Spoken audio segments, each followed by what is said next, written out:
सभी विद्यार्थियों का आज की क्लास में स्वागत है।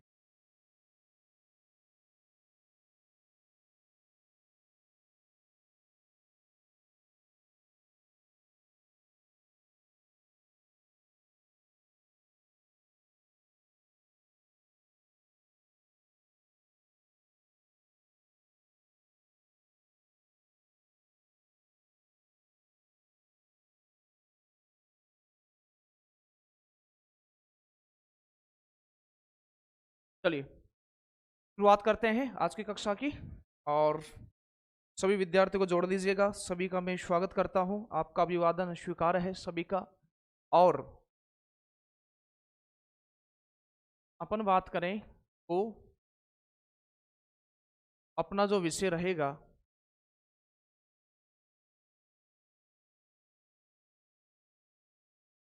अपन सॉल्यूशन कर रहे हैं रीतिकाल के संदर्भ में। रीतिकाल का दूसरे टेस्ट का आज सॉल्यूशन है।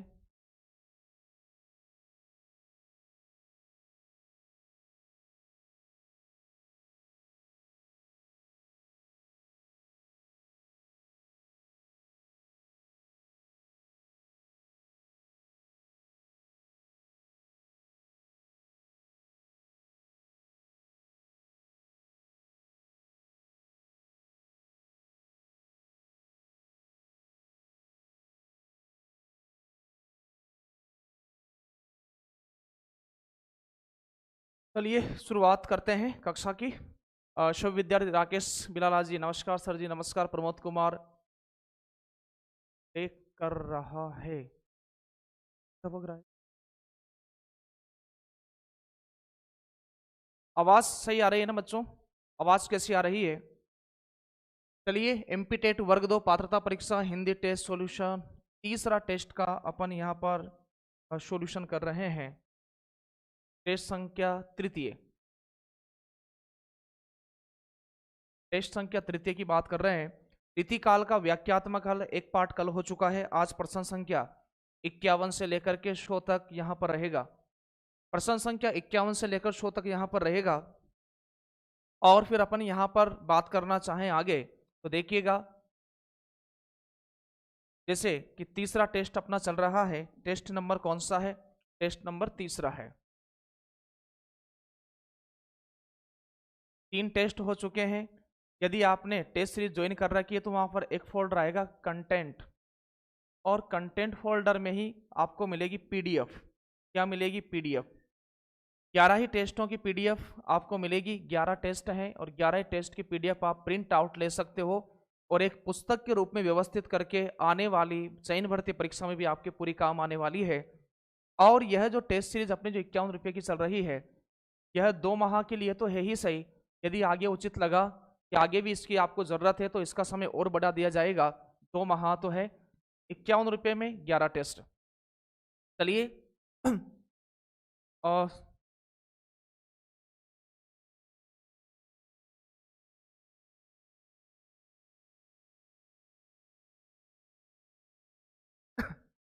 सर कहाँ से टेस्ट सीरीज लें? तो वर्तिका क्लासेज ऐप को डाउनलोड करना है और वहां पर टेस्ट सीरीज दे रखी होगी उस। चलिए पहला प्रश्न की बात करते हैं। रीतिकाल के किस कवि ने अपनी कविताओं में ऋतुओं और त्योहारों के साथ जीवन को खूबसूरती के साथ मिलाया है?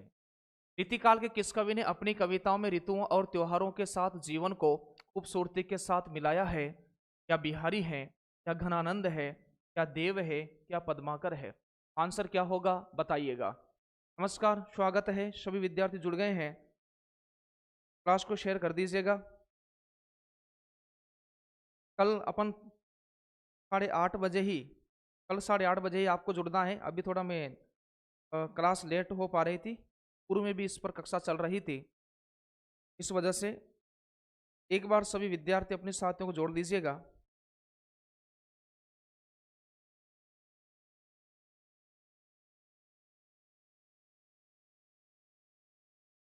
आंसर आ गया है। रमन अहिरवार जी डी दे रहे हैं, सोनिया जी डी दे रही है। सभी विद्यार्थी उत्तर अच्छा दे रहे हैं, लेकिन इसका सही उत्तर क्या होगा इसके बारे में अपन चर्चा करेंगे अभी।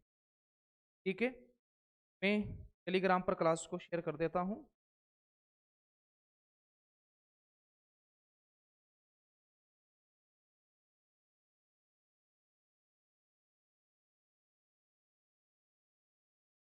पद्मा का रहे सही उत्तर, गारंटी 100%। क्या है गारंटी, देखते हैं अभी क्या सही उत्तर होगा। सर पीडीएफ डाउनलोड नहीं होती तो एप्लीकेशन देती है। यदि ये समस्या है तो इसका समाधान कर दिया जाएगा कैसे भी। जिन्होंने कोर्स खरीद रखा है उनका एक ग्रुप बना लेंगे व्हाट्सअप, और उसमें आपको पीडीएफ उपलब्ध करा देंगे। यदि ये समस्या आ रही तो आप जो भी समस्या है, आप एक तो ये नंबर है, इन पर आप कांटेक्ट कीजिएगा, और कुछ भी प्रश्न में समस्या आ रही है उसका उत्तर क्या, या कुछ कंफ्यूजन है तो मुझे आप मैसेज करिएगा।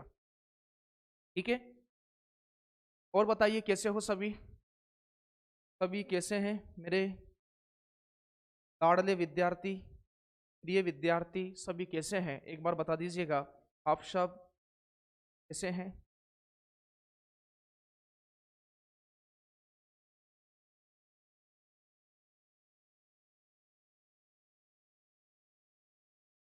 तो इसका सही उत्तर है रीतिकाल के किस कवि ने अपनी कविताओं में ऋतुओं और त्योहारों के साथ जीवन को खूबसूरती के साथ, आंसर आप सही बता रहे हो।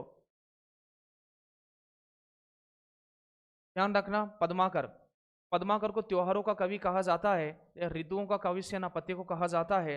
ऋतु और त्योहार एक साथ आए तो पद्माकर इसका आंसर हो जाएगा। 52वां प्रश्न देखिएगा, 52वां प्रश्न का उत्तर क्या होगा, 52।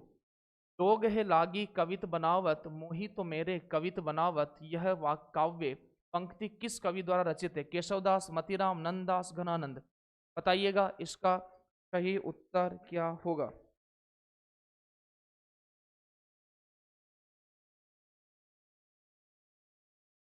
इसका सही उत्तर क्या होगा?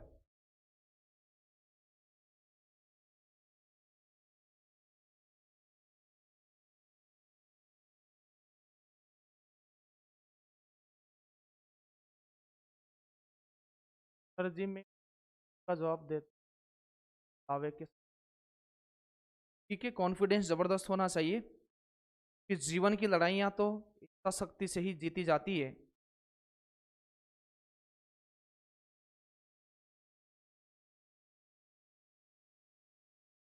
घनानंद, घनानंद उत्तर आ रहा है, घनानंद 52 का डी बता रहे हैं,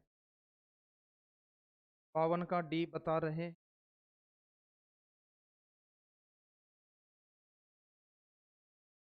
तो लोग है लागत कवित बनावत, मोही तो मेरे कवित बनावत, का इसका उत्तर हो जाएगा घनानंद। हिंदी रीति ग्रंथों में अखंड परंपरा का प्रारंभ आचार्य रामचंद्र शुक्ल से माना जाता है। हिंदी रीति ग्रंथों की अखंड परंपरा का आरंभ आचार्य आचार्य रामचंद्र शुक्ल ने माना है। किससे माना है? हिंदी में रीति ग्रंथों की अखंडित परंपरा की शुरुआत किससे मानी है? आचार्य रामचंद्र शुक्ल ने किससे मानी है? 53 का सही उत्तर क्या होगा बताइएगा। 53 का सही उत्तर क्या होगा बता दीजिएगा।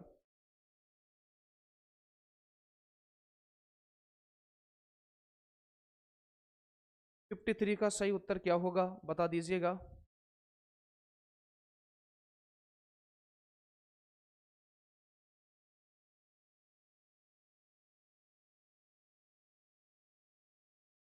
हिंदी रीति ग्रंथों की अखंड परंपरा का आरंभ आचार्य रामचंद्र शुक्ल ने माना है। देखिएगा, आचार्य रामचंद्र शुक्ल, कल भी बात कर रहे थे अपन, आचार्य रामचंद्र शुक्ल कहते हैं कि रीति ग्रंथों का प्रारंभ तो केशव दास से ही हुआ, लेकिन केशव दास से जो परंपरा चली है वह परंपरा खंडित परंपरा है।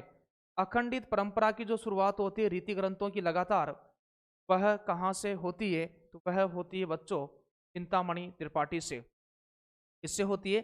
चिंतामणि त्रिपाठी से। हिंदी रीति ग्रंथों की अखंड परंपरा का आरंभ आचार्य रामचंद्र शुक्ल ने चिंतामणि त्रिपाठी से माना है। किससे माना है? चिंतामणि त्रिपाठी से। आपको पता है आचार्य रामचंद्र शुक्ल भी रसवादी आलोचक हैं, रसवादी आलोचक हैं। और फिर देखिएगा चिंतामणि भी कौन से हैं? यह भी रसवादी है। रसवादी रसवादी का ही समर्थन करेगा, जबकि केशवदास, केशवदास रीतिकाल के प्रवर्तक माने जाते हैं, और केशवदास अलंकारवादी आचार्य हैं। कौन से आचार्य हैं? अलंकारवादी आचार्य केशवदास है। अगला प्रश्न देखिएगा, तुलसी गंग दुओ भये सुकविन के सरदार, कविवर गंग के संबंध में यह किसका कथन है? क्या केशव दास का है, क्या बनारसी दास का है, या सेनापति का है, या भिखारी दास का है? तुलसी गंग दुओ भये सुकविन के सरदार, कविवर गंग के संबंध में यह कथन किसका है? हाँ चंद्रभान जी, आचार्य रामचंद्र शुक्ल ने रीतिकाल का प्रवर्तक चिंतामणि त्रिपाठी को माना है।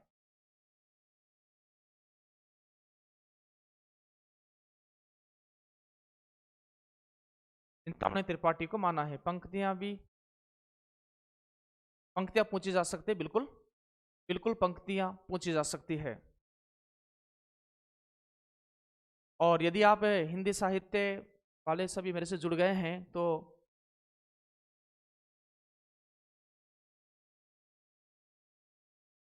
ये थोड़ा पुष्पेंद्र कुमार जी थोड़ा पूछना पड़ेगा कि शिक्षक भर्ती परीक्षा, थोड़ा फुल बुक को पढ़ना पड़ेगा कि शिक्षक भर्ती में अदर स्टेट की महिलाओं को कितना आरक्षण है। यहाँ तो वैसे 50% महिलाओं को आरक्षण दिया जाता है। तो टेलीग्राम आपने ज्वाइन कर लिया होगा, अभी कंफर्म तो नहीं है, लेकिन मैं आपको बता दूं कल आप मुझसे कल में शिक्षा शास्त्र हो सकता है, टेलीग्राम को आप ज्वाइन कर लीजिएगा, आपको आज उस पर सूचना मिल जाएगी। क्या कल सुबह मेरी शिक्षा शास्त्र की कक्षा रहेगी यूट्यूब पर, और यूट्यूब पर फ्री कक्षा रहेगी मेरी शिक्षा शास्त्र की। इससे पूर्व 4 कक्षाएं यूट्यूब पर हो चुकी है, टॉपिक वाइज विश्लेषण वहां पर किया जा रहा है। ऑब्जेक्टिव तो अपन करेंगे सही। शिक्षा शास्त्र की यह थ्योरी कक्षा रहेगी यूट्यूब पर, और इसके लिए आपको टेलीग्राम को ज्वाइन करना पड़ेगा। और समय हो सकता है कि 7 से लेकर के 9:30 समय हो सकता है कल सुबह। ध्यान रखिएगा शिक्षा शास्त्र को लेकर के। जितने विद्यार्थी कक्षा को देख रहे हैं आप टेलीग्राम पर सूचना को जरूर देखिएगा, है ना। यदि इसका मैटर अभी तैयार हो गया होगा तो कक्षा सुबह 7 से 9:30 बजे तक रहेगी। तुलसी गंग दुओ भये सुकविन के सरदार, आपने उत्तर बता ही दिया सर, भिखारी दास ने कहा। इन्होंने कहा, भिखारी दास ने कहा। निम्नलिखित में से कौन सा विकल्प रचना और रचनाकार की दृष्टि से गलत है?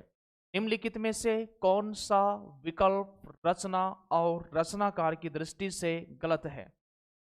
क्या कविकुल कंठाभरण दुल्ह की है, या रस सारांश भिखारी दास की है, या श्रृंगार सागर आलम की है, या रस रहस्य कुलपति मिश्र? तो आपको गलत विकल्प का चयन करना है। और ये रीतिकाल की काव्य रचनाएं ऐसी पूछी जाती है जैसे कविकुल कंठाभरण। फिर आपसे पूछा जा सकता है, कि आपसे यदि यह पूछे कविकुल कल्पद्रुम, यदि इस रचना को पूछा जावे कवि कुल कल्पद्रुम, कविकुल कल्पद्रुम, यदि यह रचना आपसे पूछी जाए तो फिर आप क्या लगाओगे? और यदि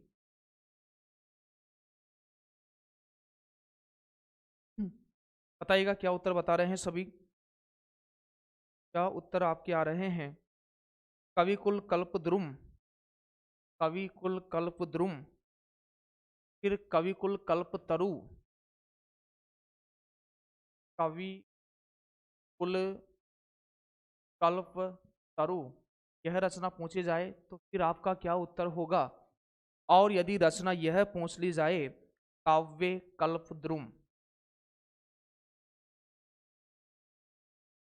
काव्य कल्पद्रुम, फिर आपका उत्तर क्या होगा यह आप बताइएगा।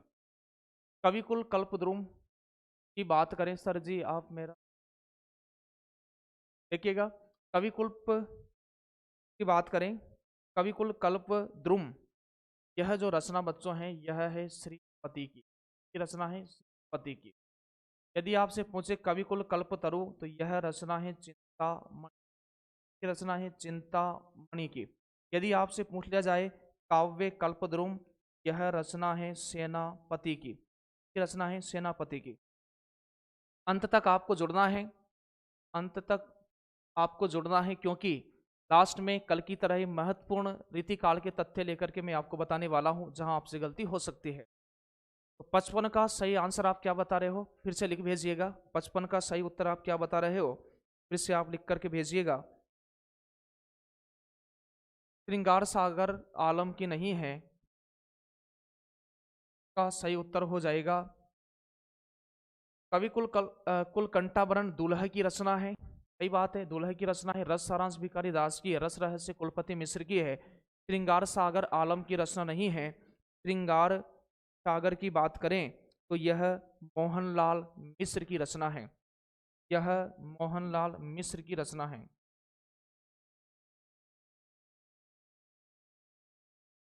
यह मोहनलाल मिश्र की रचना है। चलेगा, नेक्स्ट प्रश्न की ओर बढ़ते हैं।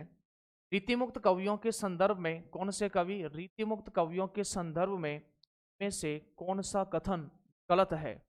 इनमें से कौन सा कथन गलत है? इनमें से कौन सा कथन गलत है?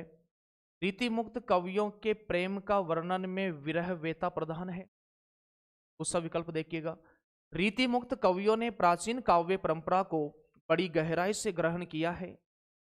तीसरा विकल्प देखिएगा, रीतिमुक्त कवियों में रीतिबद्ध कवियों जैसी इंद्रिय वासना नहीं है। रीतिमुक्त काव्य में कवियों के प्रेमानुभूति को आत्माभिव्यक्ति की शैली में स्थान प्राप्त हुआ है। 56 का सही उत्तर क्या होगा, बताइएगा। 56 का सही उत्तर क्या होगा? अपने साथियों को एक बार कक्षा को शेयर कर दीजिएगा। हालांकि मैं मानता हूं कि बच्चे 8:30 बजे आ चुके होते हैं, लेकिन मैं यहाँ उपस्थित नहीं मिलता हूं तो फिर से चले जाते हैं। बिंदु यादव जी 56 का सी बता रहे हैं। रितु किरार जी 56 का बी बता रही है। बंकट सिंह भील जी 56 का सी बता रहे हैं। शिवानी जी सी बता रही है। शिवानी यादव सी बता रही है। पूर्वी जी सी बता रही है। सोनिया जी बी बता रही है। राधिका जी बी बता रही है। दीपशिखा जी सी बता रही है। चंद्रमा स्तर में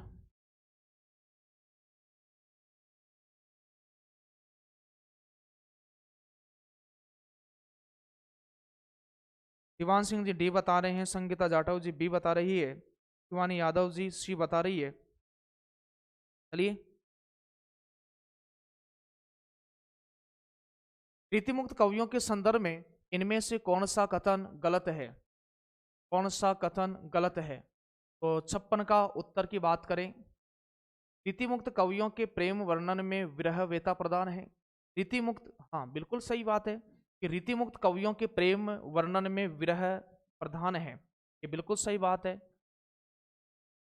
रीतिमुक्त कवियों ने प्राचीन काव्य परंपरा को बड़ी गहराई से ग्रहण किया है। अरे तो रीति से मुक्त हो गए। किससे मुक्त हो गए? रीति से मुक्त हो गए। इन्होंने ग्रहण नहीं किया है। रीतिमुक्त कवियों में रीतिबद्ध कवियों जैसी इंद्रिय वासना नहीं है। रीतिमुक्त कवियों में रीतिबद्ध कवियों जैसी इंद्रिय वासना नहीं है। रीतिमुक्त कवियों में रीतिबद्ध कवियों जैसी इंद्रिय वासना नहीं है। देखिए, रीतिमुक्त कवियों में रीतिबद्ध कवि की बात करें, इंद्रिय वासना वहां पर देखने को मिलती है ना। तो जैसे आपको पता है कि जैसे एक तो बिहारी हैं, बिहारी रीति सिद्ध कवि हैं, और एक घनानंद है। घनानंद रीतिमुक्त कवि है। अब देखिएगा, यदि यहाँ पर बात करें तो बिहारी का जो प्रेम वर्णन है, या फिर यहाँ पर बात करें रीतिबद्ध या रीति सिद्ध कवियों का जो प्रेम वर्णन है, वह वह वस्तुनिष्ठ है। कौन सा है? वह वस्तुनिष्ठ प्रेम है। वह वस्तुनिष्ठ प्रेम है। घनानंद का प्रेम आत्मनिष्ठ है। आत्मनिष्ठ है। यहाँ पर बात करें रीतिबद्ध कवियों में जो सौंदर्य चेतना की बात करें, यहाँ पर प्रेम वर्णन की बात करें, तो यहाँ प्रेम शरीरी है। यहाँ प्रेम शरीरी है। यहाँ प्रेम मांसल है। और यहाँ घनानंद के प्रेम, यहाँ पर प्रेम अशरीरी है। यहाँ प्रेम शरीर से प्रेम नहीं है। यहाँ तो उनके भावों से प्रेम है। उसकी खुशी में खुशी है। यदि यदि वह हारने में खुश है, यदि वह हारने में खुश है तो हार जाना रीतिमुक्त कवि पसंद करते हैं। रीतिमुक्त कवियों में रीतिबद्ध कवियों जैसी चंद्रभान जी आप कहीं जा रहे थे, अभी तक नहीं गए क्या? रीतिमुक्त कवियों में रीतिबद्ध कवियों जैसी इंद्रिय वासना नहीं है। रीतिमुक्त काव्य में कवियों की प्रेमानुभूति को आत्माभिव्यक्ति की शैली में स्थान प्राप्त हुआ है। यहां पर देखिएगा 57% देखिएगा, इश्क नामा किसका काव्य है? इश्क नामा किसका काव्य है? फिर बताइएगा, इश्क लता किसका काव्य है?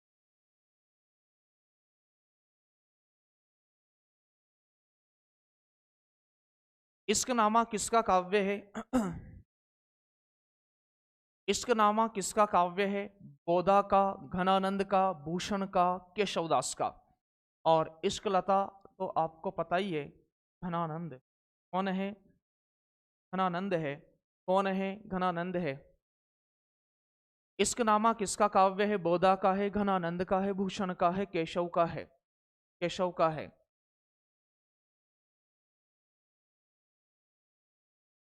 बताइएगा इश्कनामा क्या होता है? 57 का बी बता रहे हैं बहुत सारे। इश्कनामा ए उत्तर आ रहा है, ए उत्तर आ रहा है, ए उत्तर आ रहा है। और उत्तर बी भी बता रहे हैं, ए भी बता रहे हैं। इश्कनामा बोधा का है। इश्कनामा किनका है? इश्कनामा बोधा का है। और इश्कलता घनानंद का है। इश्कलता घनानंद का है। अगले प्रश्न की बात करें, निम्न में से कौन सा ग्रंथ चिंतामणि त्रिपाठी का नहीं है? कौन सा ग्रंथ चिंतामणि त्रिपाठी का नहीं है? कौन सा ग्रंथ चिंतामणि त्रिपाठी का नहीं है? क्या काव्य विवेक, क्या कविकुल कल्पतरु, काव्य प्रकाश, कवि प्रिया? बताइएगा निम्न में से कौन सा ग्रंथ चिंतामणि का नहीं है? चिंतामणि का नहीं।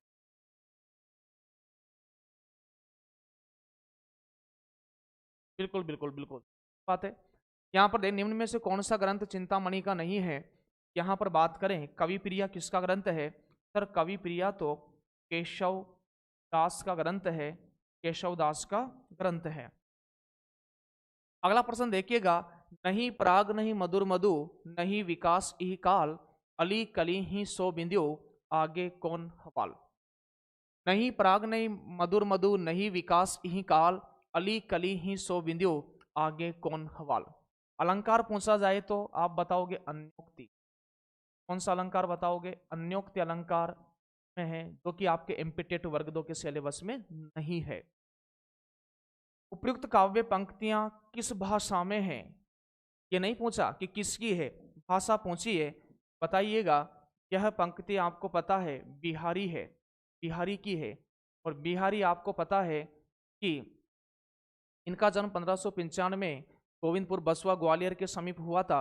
और यहाँ बिहारी की बात करें तो बिहारी आपको पता है जयपुर के मिर्जा राजा जयसिंह के दरबार में रहते थे। मिर्जा राजा जयसिंह, मिर्जा राजा जयसिंह ने जब अपनी मिर्जा राजा जयसिंह अपनी नवोड़ा प्रेयसी के प्रेम में, नवोड़ा सभी को आशीर्वाद है। यहाँ पर मिर्जा राजा जयसिंह जब अपनी नवोड़ा प्रेयसी के प्रेम में पढ़ करके राजपाट कार्य को भूल चुके थे, महाकवि बिहारी एक दोहा लिखते हैं, नहीं पराग नहीं मधुर मधु, नहीं विकास ही काल, अली कली ही सो बंध्यो। अली यानी भ्रमण होता है, हे अली कली पर मंडराना छोड़ दे, अली कली ही सो बिंध्यो, कि अभी तो यह कली है। कली होता है पुष्प बनने से पहले की अवस्था, कि हे अली कली पर मंडराना छोड़ दे, क्योंकि कली की अवस्था में तेरी यह दुर्दशा है, तो आगे राजपाट का तो विनाश होना है। जब यह एक पुष्प बनने की अवस्था में आएगा, इसमें अभी पराग कण भी नहीं है, मधुर रस भी नहीं है, अभी तो अच्छी तरह से विकास नहीं हुआ है। यह संबोधन दिया था मिर्जा राजा जयसिंह को। इससे इतने प्रभावित हुए थे मिर्जा राजा जयसिंह कि इन्होंने एक काली पहाड़ी जागीर में दे दी थी। उनको काली पहाड़ी जागीर में दे दी। और एक घोषणा और कर दी कि प्रत्येक प्रत्येक दोहे पर इन्हें स्वर्ण असरफी प्रदान की जाएगी। स्वर्ण असरफी होता है सोने की मुद्रा, होती है सोने की मुद्रा, स्वर्ण असरफी। तो लगभग आपको पता है कि बिहारी सत्सई की सर्व प्रमाणिक टीका मानी जाती है, वो जगन्नाथ दास रत्नाकर मानी जाती है। जगन्नाथ दास रत्नाकर ने जगन्नाथ दास रत्नाकर ने बिहारी रत्नाकर लिखी है, वह मानी जाती है। और उसमें 713 दोहे आपको पता है माने गए हैं। लेकिन विकल्प में 713 ना हो तो फिर क्या करोगे बताइएगा? यदि विकल्प में 713 दोहे ना हो तो फिर 719 दोहे विकल्प सही माना जाएगा। हाँ अंकित जी बिल्कुल सही कह रहे हो। बिहारी सत्सई 29 वर्ष में लिखी गई रचना है, तो बताइएगा भाषा क्या है बिहारी सत्सई की? बी उत्तर आ रहा है, बी उत्तर आ रहा है।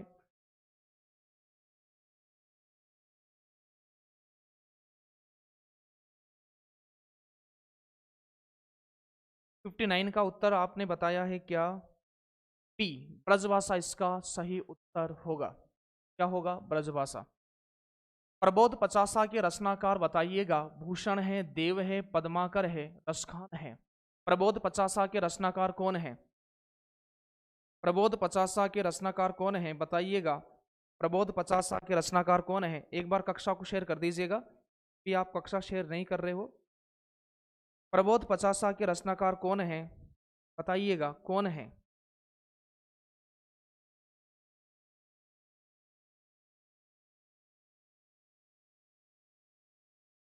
सी पद्माकर भट्ट है। पद्माकर भट्ट आपको पता है राजसी ठाट बाट के कवि हैं। राजसी ठाट बाट के कवि हैं। और आपको पता है कि राजसी ठाट बाट के कवि अपन बात करें, रईसी अंदाज के कवि भारतेंदु काल में बद्री नारायण चौधरी प्रेमघन है। बद्री नारायण चौधरी प्रेमघन है। प्रबोध पचासा पद्माकर की रचना है और पद्माकर के यहाँ भक्ति, पद्माकर के यहाँ भक्ति, नीति और वीर रस की त्रिवेणी प्रवाहित हुई है। पद्माकर के यहाँ भक्ति, नीति और भक्ति, नीति और वीर रस की त्रिवेणी प्रवाहित हुई है यहाँ पर। और भक्ति, नीति और श्रृंगार की त्रिवेणी की बात करें तो फिर बिहारी के वहां देखने को मिलती है। चलेगा नेक्स्ट प्रश्न। रीतिकालीन काव्य की मुख्य प्रवृत्ति क्या रही है बताइएगा। रीतिमुक्त काव्य की प्रमुख प्रवृत्ति बताइएगा। प्रमुख या मुख्य प्रवृत्ति क्या रही? नीति है, राज प्रशस्ति है, भक्ति है, श्रृंगारिकता है। 61 का सही उत्तर क्या होगा? 61 का सही उत्तर क्या होगा बताइएगा।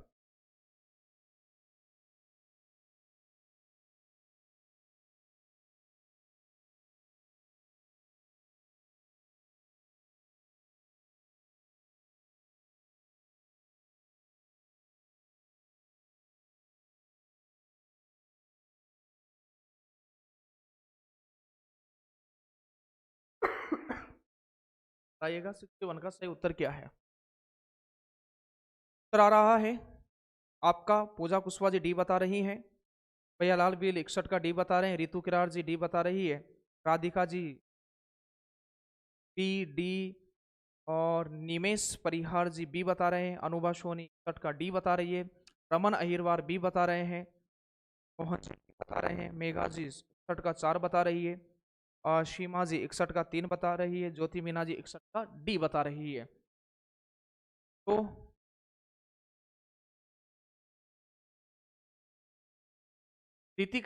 कालीन काव्य की मुख्य प्रवृत्ति क्या रही है? श्रृंगारिकता। क्या रही है मुख्य प्रवृत्ति? श्रृंगारिकता रही है। अरे आपको तो पता है कि रीतिकाल को विश्वनाथ प्रसाद मिश्र ने क्या कह दिया था? विश्वनाथ प्रसाद मिश्र ने रीतिकाल को क्या कह दिया था? श्रृंगार काल कहा था।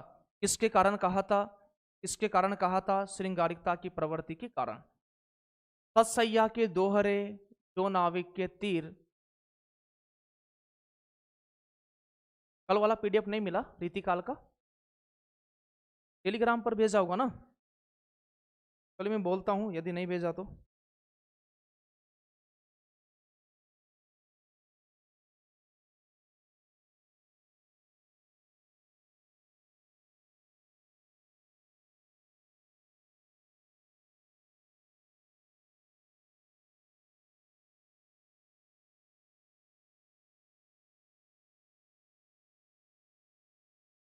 ठीक है, मैंने बोल दिया है, नहीं मिला है तो यदि अभी कर दिया जाएगा क्लास समाप्त होने के बाद। ठीक है,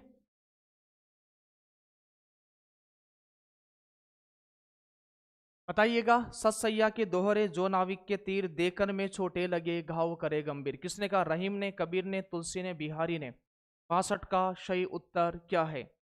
तो दोहा और सोरठा में बिहारी ने इतनी बड़ी बड़ी बात कह दी कि लोग बड़े बड़े महाकाव्यों में भी नहीं कह पाए। किसने? बिहारी ने। बिहारी ने गागर में सागर भर दिया, पता है ना? गागर में क्या भर दिया? सागर भर दिया। अगला प्रश्न देखिएगा। निम्नलिखित में से कौन आचार्य और कवि दोनों रूपों में जाने जाते हैं? निम्नलिखित में से कौन आचार्य भी है और कवि भी है, दोनों रूपों में जाने जाते हैं? आचार्य भी है, कवि भी है, दोनों रूपों में जाने जाते हैं। घनानंद, केशव, बिहारी, देव। निम्नलिखित में से जो आचार्य भी है और कवि भी है, तो बताइए कौन है?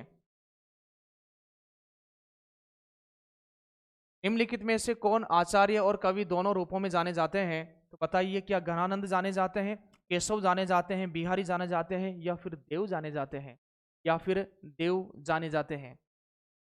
बताइएगा सही उत्तर क्या होगा इस। शिवानी यादव जी 63 का बी बता रही है। बिंदु यादव जी 63 का बी बता रहे हैं।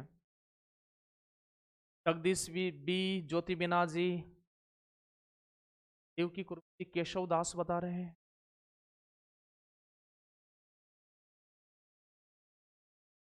केशव भी उत्तर आ रहा है, बी भी आ रहा है, डी भी आ रहा है। सपना यादव जी डी बता रही है, तो यादव जी केशव दास बता रहे हैं। ऐसे मत करो, ऐसे ये गलत बात है। सही से उत्तर दीजिएगा, सही से उत्तर आपको देना है। आचार्य और कवि के रूप में कौन है? देव है। कौन है? देव है। अगला प्रश्न देखिएगा, बरवे नायिका वेद किसकी रचना है? बरवे नायिका वेद किसकी रचना है? कृपाराम, रहीम, तुलसी, केशव। बरवे नायिका वेद किसकी रचना है? कृपाराम की है, रहीम की है, तुलसी की है, केशवदास की है? बरवे नायिका वेद किसकी रचना है? और फिर आपको पता होगा कि बरवे प्रियचंद किनका है? सर बरवे प्रियचंद रहीमदास जी का है। फिर बरवे नायिका वेद रहीमदास जी की होगी। तुलसी की रचना तो रहीमदास जी के कहने पर तुलसीदास जी ने लिखी थी, बरवे रामायण। बरवे रामायण, बरवे रामायण।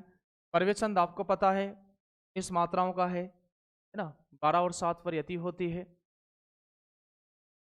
यहां पर अगले प्रश्न पर चलते हैं। घनानंद की काव्य भाषा थी, बताइएगा क्या खड़ी बोली थी? घनानंद की काव्य भाषा थी, खड़ी बोली, अवधी, भोजपुरी, ब्रजभाषा। घनानंद की काव्य की क्या भाषा थी? घनानंद की काव्य की क्या भाषा थी, बताइएगा।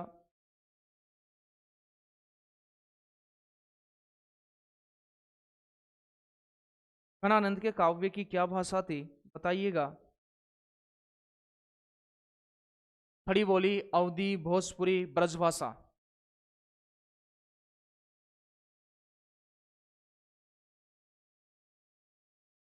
घनानंद की काव्य की भाषा खड़ी बोली थी, अवधी थी, भोजपुरी थी, ब्रजभाषा थी, बताइएगा क्या है? D B, Sangeeta ji B भी बता रही है, और देवकी कुर्मू जी ब्रजभाषा बता रहे हैं, पूजा जी डी बता रही है। चलिए सभी का उत्तर सही आ रहा है। घनानंद की काव्य की मुख्य भाषा ब्रजभाषा थी। अगली बात करें यहाँ पर, रीतिकाल की मुख्य प्रवृत्ति रही है, बताइएगा। अब इसमें चयन करना है आपको, कूट में चयन करना है, क्या पहले नंबर का, दूसरे नंबर का, तीसरे नंबर का, चतुर्थ नंबर का? तो रीतिकाल की मुख्य प्रवृत्ति क्या है? रीतिकाल की मुख्य प्रवृत्ति, क्या रीतिबद्धता है, क्या रीतिबद्धता है, क्या रीति मुक्त काव्य की रचना है, या ब्रज भाषा का क्लिष्ट प्रयोग है, या अवधी भाषा का प्रयोग है? हनुमान जयंती की भी आप सभी को हार्दिक शुभकामनाएं, आप सभी को भी शुभकामनाएं। रीतिकाल की मुख्य प्रवृत्ति क्या रही है? क्या रीतिबद्धता है, रीति मुक्त काव्य की रचना है, ब्रजभाषा का क्लिष्ट प्रयोग है, अवधी भाषा का प्रयोग है? क्या क्या इसका उत्तर होगा? तो देखो, रीतिकाल में अपन बात करें, रीतिकाल में बात करें तो ब्रजभाषा का, अवधी भाषा का प्रयोग नहीं है, अवधी भाषा का नहीं है। फिर किसका रीतिबद्धता देखी जाती है, रीति मुक्त काव्य की रचना है, ब्रजभाषा का क्लिष्ट प्रयोग देखा जाता है, लेकिन ये नहीं है। तो इसका उत्तर हो जाएगा 1 2 3 4, विकल्प नंबर दूसरा। क्या हो जाएगा? विकल्प नंबर दूसरा इसका।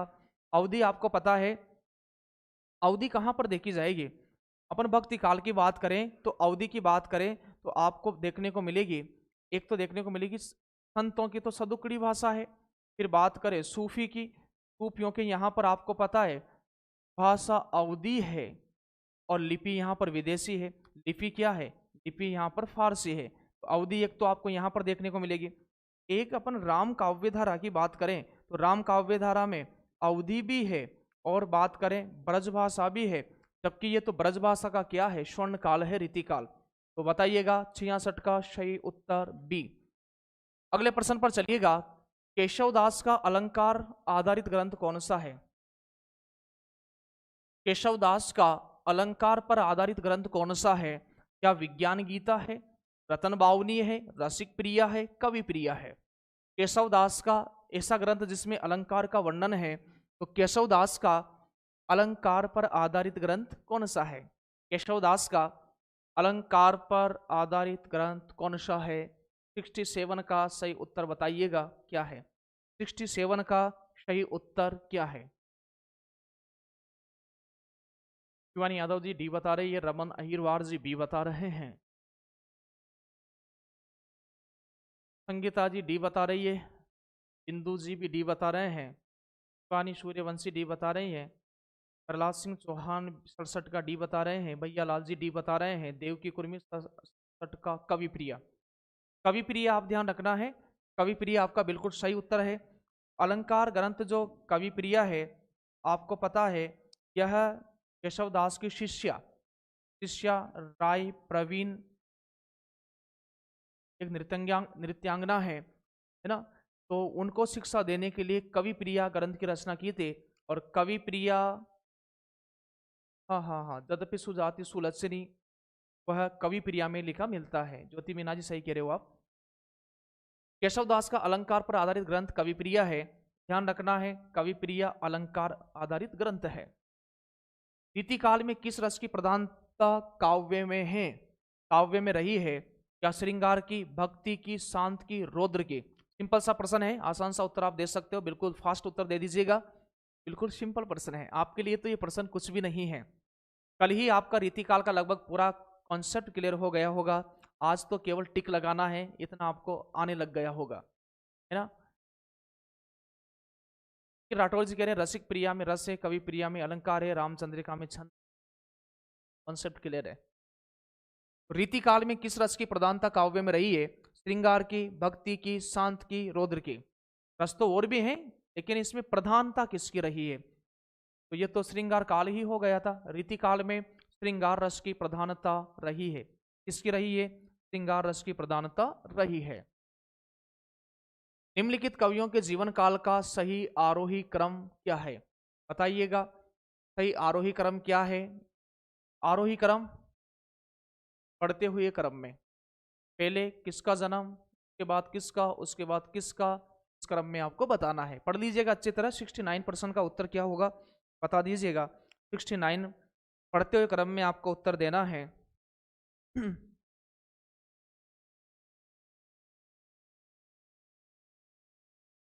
तो यहां पर बात करें अपन, जैसे मैं लिख देता हूं, इतने आप उत्तर दीजिएगा। एक तो यहां पर बात है बिहारी, बिहारी कल ही दोनों के बारे में बता चुका था, भूषण के बाद बात करें मतीराम,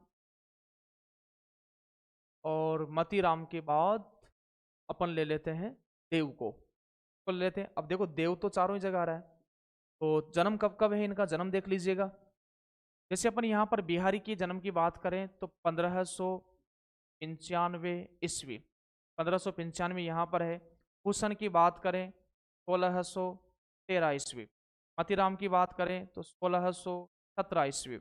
यहाँ पर बात करें तो 1673 ईस्वी। बताइएगा क्या उत्तर है आपका?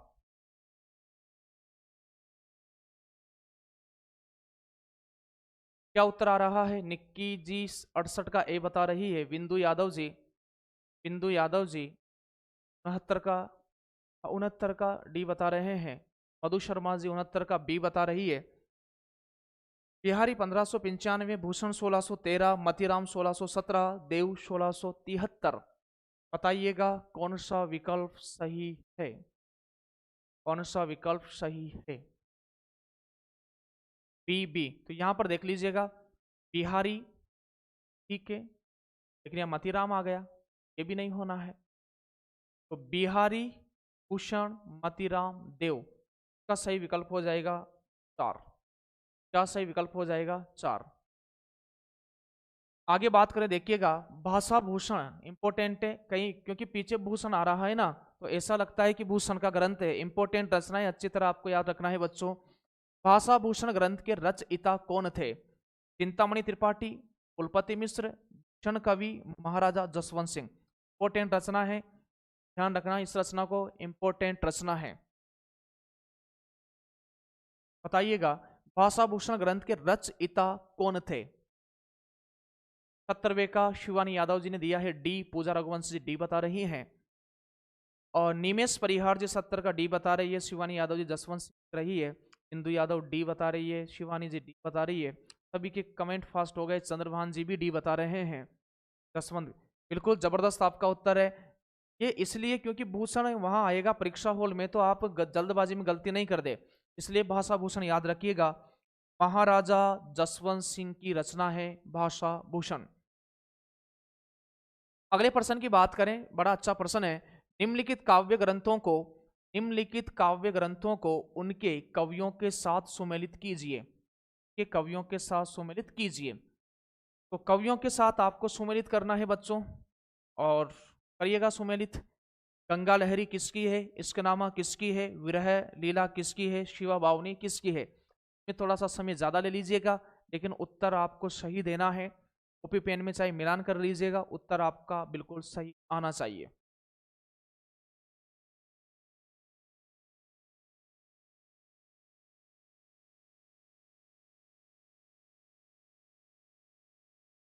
अंजना जी ने डी बताया है, तो डी का मतलब तो है पहला, चौथा, तीसरा, दूसरा। उत्तर 3 भी आ रहा है, बी भी आ रहा है, बस ए ही नहीं आ रहा केवल। तो 3 तरह के उत्तर देखने को मिल गए हैं। चौथा ए कौन देता है उसका भी मुझे इंतजार रहेगा। बी भी आया है, कि उत्तर ज्यादातर आ रहे हैं बी विकल्प। चलो मिलान कर लेते हैं, मेगा जी का भी 3 आया है, बी वाला है। चलिए मिलान करते हैं। गंगा लहरी पद्माकर की है, गंगा लहरी किनकी है? पद्माकर की है। यहाँ पर विकल्प हो गया, 2 विकल्प हो गया, ठीक है, 2 विकल्प हो गया।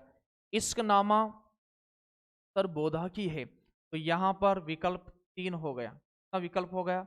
यहाँ पर 3 विकल्प हो गया। फिर आगे अपन बात करना चाहे बच्चों, तो विरह लीला, विरह की लीला में तो घनानंद है, तो फिर यहाँ पर बताओ 4 हो गया। फिर अपन बात करें शिवा बावनी, शिवा बावनी की बात करें तो यह भूषण की है, तो बताइएगा यहाँ पर 1 हो गया। 2 3 4 1, तो 2 3 4 1 जबरदस्त आपका आंसर आया है। बिल्कुल अधिकतर सभी विद्यार्थियों ने सही उत्तर दिया है 3। सर मुझे जोड़ी बनाना नहीं आता। बना लीजिएगा, अपना वाला कौन सा है उसी को ही तो पहचानना है। जोड़ी बनाने में क्या है, अपने वाले को पहचानना है, जोड़ी बन जाएगी। कोकसार किसकी रचना है? कोकसार किसकी रचना है? आलम की, बोधा की, घनानंद की, ठाकुर की। कोकसार किसकी रचना है ना? कोकसार किसकी रचना है? आलम की, बोधा की, घनानंद की, ठाकुर की। 72 का सही आंसर क्या होगा? 72 का सही आंसर क्या होगा बताइएगा।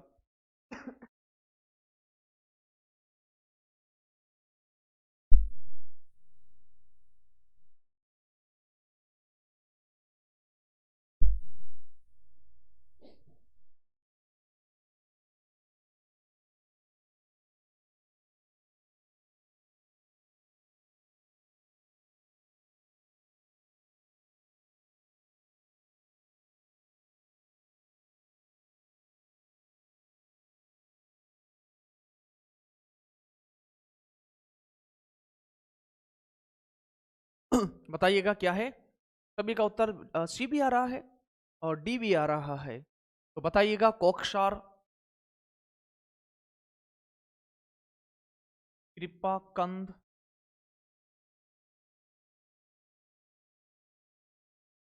रस केली वल्ली,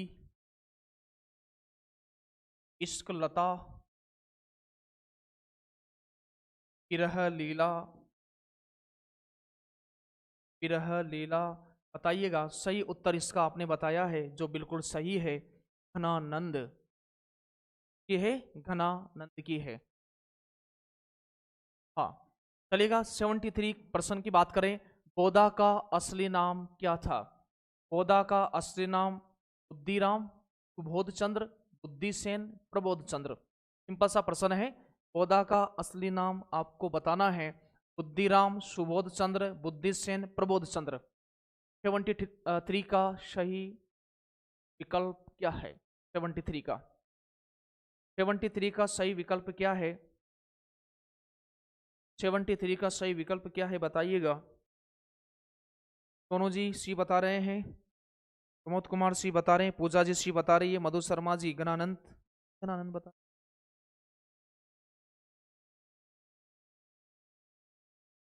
संगीता जी सी बता रही है। बिल्कुल सिंपल उत्तर है आपके लिए, तो आप तो खतरनाक हो वैसे, प्रश्न आपके लिए कुछ भी नहीं है। पौधा आपको पता है इनका नाम था बुद्धिसेन, और आपको पता है कि पन्ना नरेश खेत सिंह, पन्ना नरेश खेत सिंह या क्षेत्र सिंह, खेत सिंह या क्षेत्र सिंह।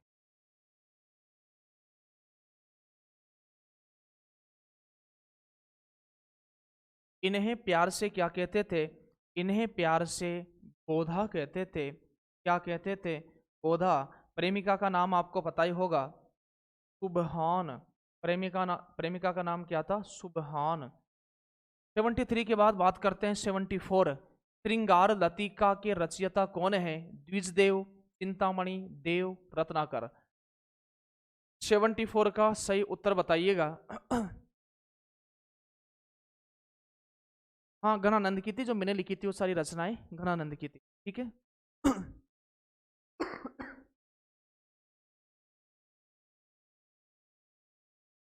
श्रृंगार रचयिता आपको बताना है।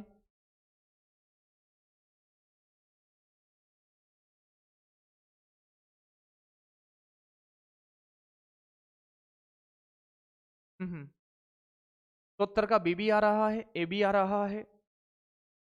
ए सभी का ए उत्तर आ रहा है। रवीना जी ए बता रही है, मधु जी ए बता रही है। तो देखिएगा, श्रृंगार लतिका के रचयिता द्विजदेव है। कौन है? द्विजदेव है। और द्विजदेव में आपको याद रखना है कि यह अयोध्या के राजा थे। ध्यान रखना, यह अयोध्या के राजा थे। द्विजदेव अयोध्या के राजा थे। और इस ग्रंथ का कभी कभार नाम यह भी आ जाता है, इस ग्रंथ का नाम यह भी परीक्षा में आ गया है, इसी को कहा जाता है श्रृंगार लतिका सौरभ। इसी को कहा जाता है श्रृंगार लतिका सौरभ। तो आपसे श्रृंगार लतिका सौरभ भी देकर के पूछा जाए, तब भी आपका आंसर द्विजदेव होगा। क्या होगा? द्विजदेव होगा। 30% की बात करें, रामचंद्रिका का रचना समय बताइएगा। रामचंद्रिका छंदों का अजायब घर, रामस्वरूप चतुर्वेदी ने कहा। रामचंद्रिका अपनी संवाद योजना के लिए प्रसिद्ध है। रामचंद्रिका एक रात में लिखी हुई रचना है। रामचंद्रिका के आधार पर तुलसीदास केशवदास को भाका कवि या प्राकृत कवि कहते हैं। तो रामचंद्रिका केशवदास की रचना है। केशवदास, और केशवदास लिखते हैं, भाका भाषा बोल ही न जान ही, जाके कुल के दास। एक जतपि सुजाति सुलक्षणी वाला याद रखना है, एक भाका बोल ही न जान ही, जाके कुल के दास। रामचंद्रिका का समय जो माना जाता है वह माना जाता है बच्चों 1601 ईस्वी। क्या माना जाता है? 1601 ईस्वी। ये अपनी क्लासेस चल रही है, आप आनंद ले रहे हो और अपने नए नए विद्यार्थियों को जोड़ भी रहे हो, इसके लिए मैं आपका शुक्रिया करता हूँ। पूरे काव्य क्लासेस टीम की तरफ से पूरी काव्य क्लासेस आपका शुक्रिया अदा करती है। 5 अप्रैल 6 अप्रैल का शेड्यूल जारी हो जाएगा। टेलीग्राम पर क्या रहेगा? महाकवि भूषण की रचना है। महाकवि भूषण की रचना है, तो बताइएगा, बड़ा आसान सा प्रश्न है। चारों ही विकल्प के बारे में लिख भेजिएगा। कौन लिखता है? देख, सबसे जल्दी सबसे पहले कौन लिखता है ये लिखिएगा। रेणुका किसकी है? चिदम्बरा किसकी है? दीपशिखा किसकी है? छत्रसाल दशक किसकी है? सर तो आपको बताना ही है 76 का क्या होगा, लेकिन चारों ही रचनाओं को लिख करके भेजिएगा कौन कौन की रचनाएं हैं। 76 बताइएगा। 76 रमन अहिरवार जी डी बता रहे हैं। ज्योति मीना जी 76 का डी बता रही है। कौन देता है सबसे पहले आंसर? आपको मजा नहीं आ रहा आज, है ना? आप लाइक भी नहीं कर रहे हो और चैनल को शेयर भी नहीं कर रहे हो, कोई बात नहीं।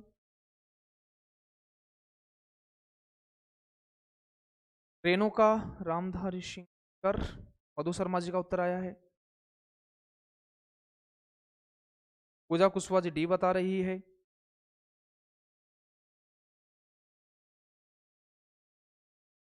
चलिए मैं बता देता हूं, उससे पहले आपके उत्तर आ भी रहे हैं, कुछ सही उत्तर दे रहे हैं।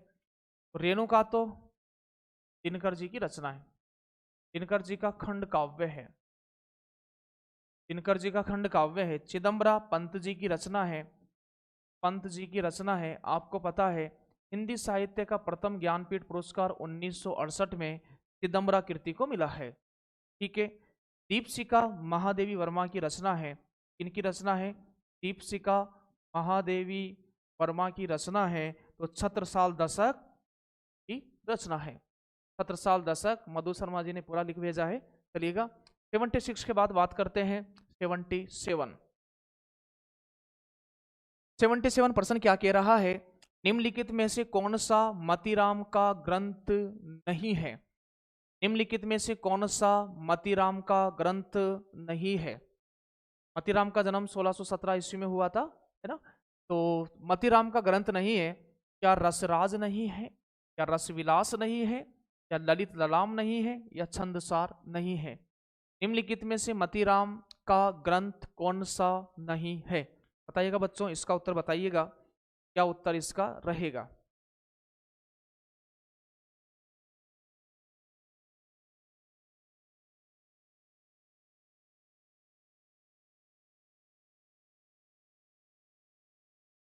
बताइएगा। तब तक एक सूचना मैं आपको देता हूं, कल आपका टेस्ट जो होगा, कल आपका टेस्ट होगा, वह टेस्ट रहेगा बच्चों, देखिएगा मैंने क्या किया, आधुनिक काल, कुछ चेंज किया है आपके टेस्ट, कुछ आपके टेस्ट में परिवर्तन है। वैसे टेस्ट आपका आधुनिक काल का था, लेकिन आधुनिक काल इतना बड़ा है। टेस्ट फोर, टेस्ट फोर जिस टॉपिक पर रहेगा उस टॉपिक का नाम आधुनिक काल रहेगा। इसमें क्या परिवर्तन किया है, ध्यान पूर्वक सुन लीजिएगा, क्या परिवर्तन है। कल यह टेस्ट आपको देना है आधुनिक काल का। आधुनिक काल का जो टेस्ट होगा, टेस्ट नंबर 4, तीन हो गए हैं, आदिकाल, भक्तिकाल, रीतिकाल, चौथा आधुनिक काल का होगा। इस आधुनिक काल में आपके प्रश्न आएंगे, और इसमें जो टॉपिक रहेंगे टेस्ट 4 में, वह टॉपिक आपके रहेंगे, वह टॉपिक रहेंगे बच्चों, एक तो रहेगा भारतेंदु काल, और गद्य साहित्य का आविर्भाव भी थोड़ा पढ़ लेना है आपको। एक तो रहेगा भारतेंदु काल, एक रहेगा इसमें द्विवेदी काल, एक रहेगा इसमें द्विवेदी काल, और एक जो रहेगा, देख करके बताता हूं, एक जो रहेगा इसमें छायावाद भी रहेगा। क्या रहेगा इसमें? परिवर्तन किया है आज ही, क्योंकि मुझे लग रहा था इसमें बहुत ज़्यादा आपको ऑब्जेक्टिव सोल्व करवाना पड़ेगा, बहुत ज़्यादा, तो इसलिए मैंने इसका चेंज कर दिया है जो भी था।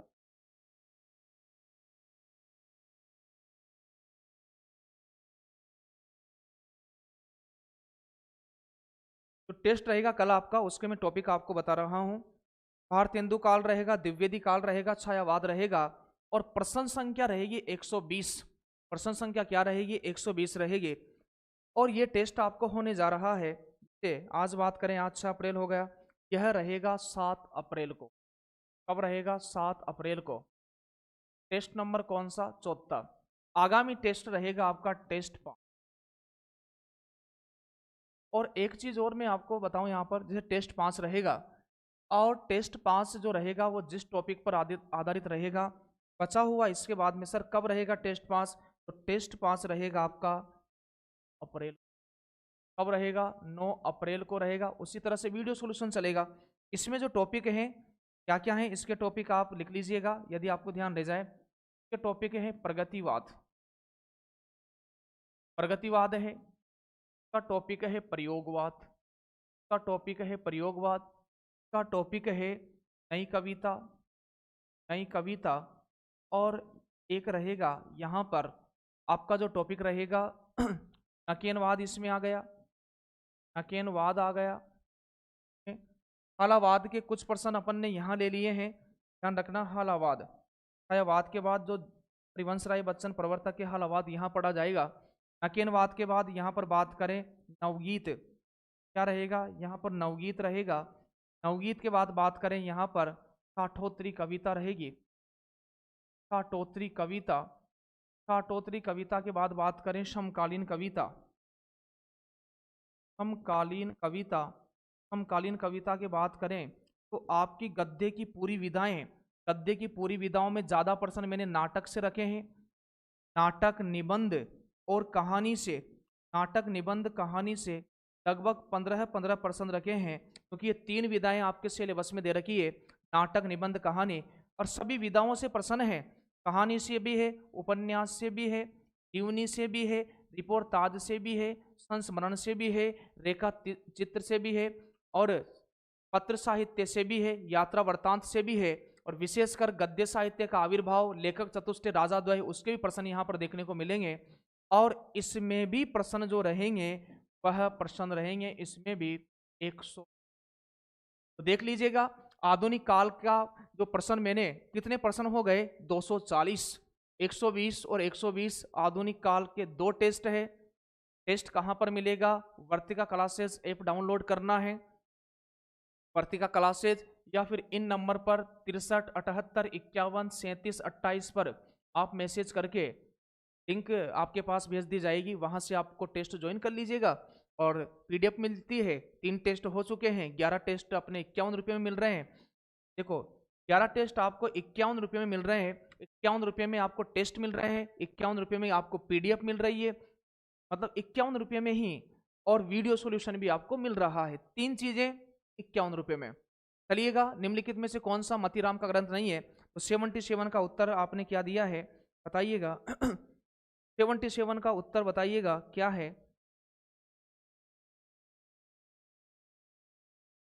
77 का उत्तर बताइएगा। क्या दे रहे हैं? फिर से आप उत्तर दे दीजिएगा, मैं ध्यान नहीं दे पाया। 77 का फिर से उत्तर दीजिएगा, क्या है बताइएगा। 77 का क्या उत्तर है, फिर से लिख के बता दीजिएगा, मैं ध्यान नहीं दे पाया था।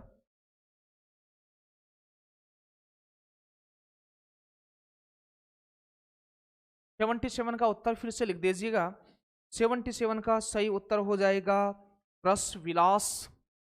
और रस विलास आपको पता है किन किन की है? रस विलास चिंतामणि ने भी लिखी है। किन्होंने लिखी है? चिंतामणि ने भी लिखी है और देव ने भी लिखी है। किसने लिखी है? चिंतामणि ने भी लिखी है और देव ने भी लिखी है। तो इसका उत्तर हो जाएगा 2। आगे बात करें, भिखारी दास ने काव्य निर्णय में किसका विवेचन किया है? एक तो यही प्रश्न इंपॉर्टेंट हो गया कि काव्य निर्णय किसकी रचना है, यही इंपॉर्टेंट प्रश्न हो गया। काव्य निर्णय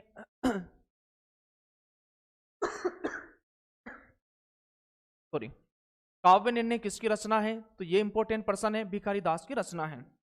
काव्य निर्णय भिखारी दास की रचना है, किसका विवेचन है? क्या सर्वांग विवेचन है? क्या छंद विवेचन है? अलंकार विवेचन है? काव्य भेद है? काव्य भेद है, बताइएगा। भिखारी दास ने काव्य निर्णय में किसका विवेचन किया है? सर्वांग विवेचन ग्रंथ है क्या? सर्वांग विवेचन से तात्पर्य रस, छंद, ऐसी पुस्तक जिसमें काव्य शास्त्र के लगभग संपूर्ण टॉपिक हो। रस, छंद, अलंकार, काव्य गुण, काव्य गुण, काव्य दोष, शब्द शक्ति, काव्य दोष, शब्द शक्ति, नायिका भेद, शब्द शक्ति और नायिका भेद, और नायिका भेद, ऐसे जो रहेंगे पूरे, वह सर्वांग निरूपक रचना हो जाएगी। भिखारी दास का काव्य निर्णय सर्वांग विवेचन है, इसमें सभी रस, छंद, अलंकार, काव्य गुण, काव्य दोष, शब्द शक्ति, नायिका भेद सबका विवेचन है। इनमें से किसने आदिकाल को जयकाल तथा रीतिकाल को कलाकाल कहा है? एक सूचना और मैं दे देता हूं बच्चों कि जितने भी विद्यार्थी आपसे जुड़े हैं, मैं जैसे अपना टेस्ट आएगा शिक्षा शास्त्र का 100 प्रश्न, तो 100 प्रश्नों में मैं पूरी 100 या 120 या 150 जितने प्रश्न लेने होंगे मुझे। शिक्षा शास्त्र एमपी टेट वर्ग 2 लगभग 10 से 15 प्रश्न वहां पर आना है। उसकी क्लास तो आएगी सही, लेकिन आपके साथ जितने भी विद्यार्थी जुड़े हुए हैं उनको एक सूचना आपको देना होगा। यह एक जिम्मेदारी आपको निभाना पड़ेगा बच्चों, क्योंकि मैं महा मैराथन क्लासेस लेकर के आ रहा हूं 3, और वह महा मैराथन कक्षाएं वह अपनी तो चली रही है, लेकिन और भी विद्यार्थी लगातार मेरे से बहुत सारे विद्यार्थी जुड़े हुए हैं जो दूसरे विषयों के भी हैं। तो दूसरे विषयों महा मैराथन कक्षा में बात करें तो एक कक्षा रहेगी महा मैराथन, वह रहेगी एसएसटी शिक्षा शास्त्र वस्तुनिष्ठ प्रश्न की। लगभग 100 से अधिक प्रश्न इसमें होने वाले हैं, और 100 क्या, वो तो 500 हो जाते हैं जब अपन विश्लेषण करते हैं।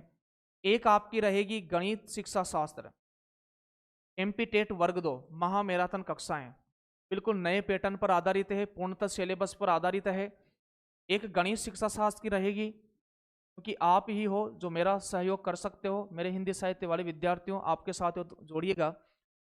एक रहेगी विज्ञान शिक्षा शास्त्र, एक रहेगी विज्ञान शिक्षा शास्त्र। तीनों ही महा मैराथन कक्षाएं आप देख लीजिएगा।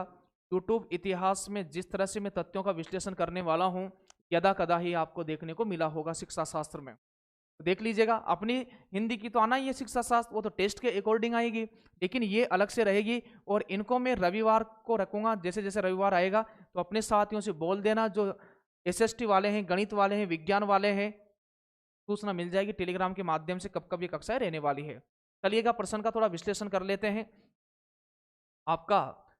तो यहां पर देख, इनमें से किसने आदिकाल को जयकाल कहा और रीतिकाल को कलाकाल कहा? आदिकाल और जयकाल, आदिकाल को जयकाल और रीतिकाल को कलाकाल रमाशंकर शुक्ल रसाल ने कहा है। ग्रियर्सन की बात करें, ग्रियर्सन, तो ग्रियर्सन आदिकाल को आपको पता है क्या कहते हैं, बताइएगा। ग्रियर्सन आदिकाल को क्या कहते हैं? ग्रियर्सन आदिकाल को चारण काल कहते हैं। क्या कहते हैं? चारण काल कहते हैं। ग्रियर्सन रीतिकाल को क्या कहते हैं, बताइएगा। ग्रियर्सन रीतिकाल को रीति काव्य का काल कहते हैं। और रीतिकाल को रीतिकाल आचार्य रामचंद्र शुक्ल ने कहा, चारण काल कहते हैं। और यदि आपसे प्रश्न आ जाए कि आदिकाल को संधि व चारण काल किसने कहा, तो आपका उत्तर हो जाएगा डॉक्टर राम कुमार वर्मा। आपका उत्तर हो जाएगा बच्चों डॉक्टर राम कुमार वर्मा। बता दीजिएगा, क्या आप इस सूचना को अपने साथियों तक पहुंचाओगे? लिखकर बताइएगा मुझे, लिखकर बताइएगा। क्या आप मेरा इस काम में सहयोग करोगे? यस या नो, यस या नो बताइएगा। 79 के बाद बात करते हैं 80वें प्रश्न के। वियोग श्रृंगार का प्रधान मुक्तक कवि है, कवि है, बताइएगा। वियोग श्रृंगार के बारे में लिखने वाले क्या घनानंद है, रसलीन है, पद्माकर है, आलम है?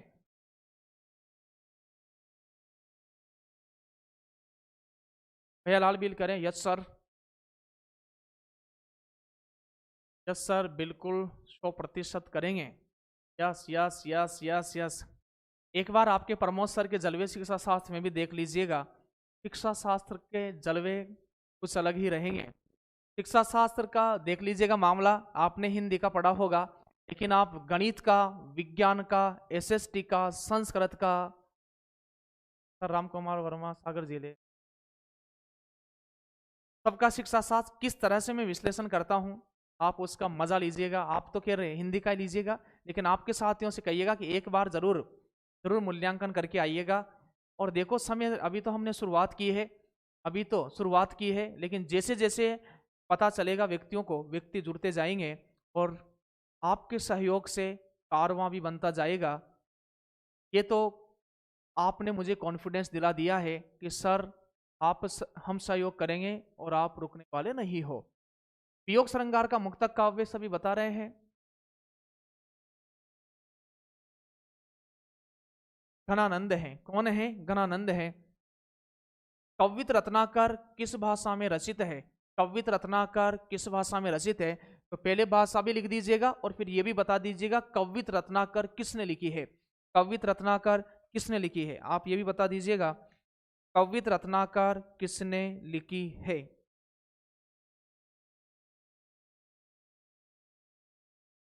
81 का उत्तर बता दीजिएगा। कवित रत्नाकर किसकी रचना है और किस भाषा में लिखी गई है?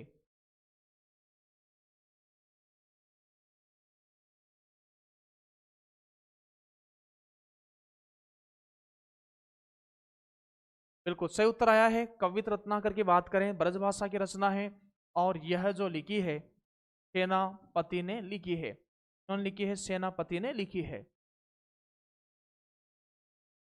ग्वाल कवि किस काल के कवि हैं? ग्वाल कवि किस काल के कवि हैं? आदिकाल, भक्ति काल, रीतिकाल, आधुनिक काल। तो हिंदी साहित्य इस तरह से पढ़ना चाहिए कि एक एक डिब्बे में बिठा दो सभी को, एक एक डिब्बे बिठा दो। जैसे आपने आदिकाल का ये डिब्बा बना लिया, जैसे ये आदिकाल का डिब्बा बना लिया, आदिकाल में भी आपने किस किस को बिठा दिया?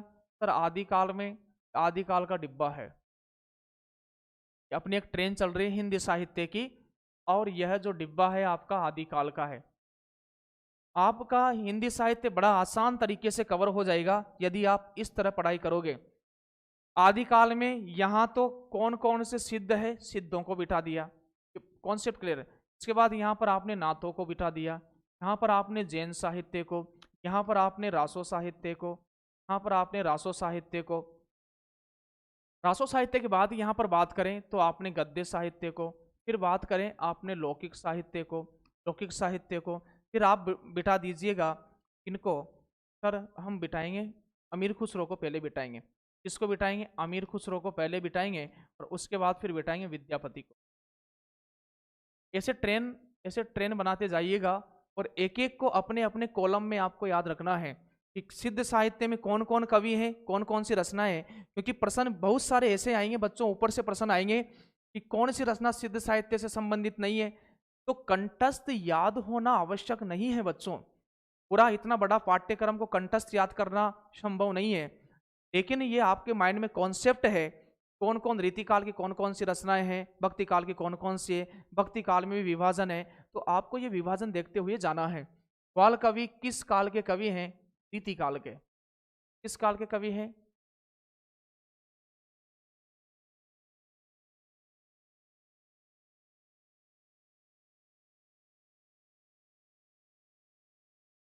पियासी का उत्तर बताइएगा। रीतिकाल। आपने हिंदी साहित्य में क्या पीएचडी कर रखी है क्या? बताइए सर।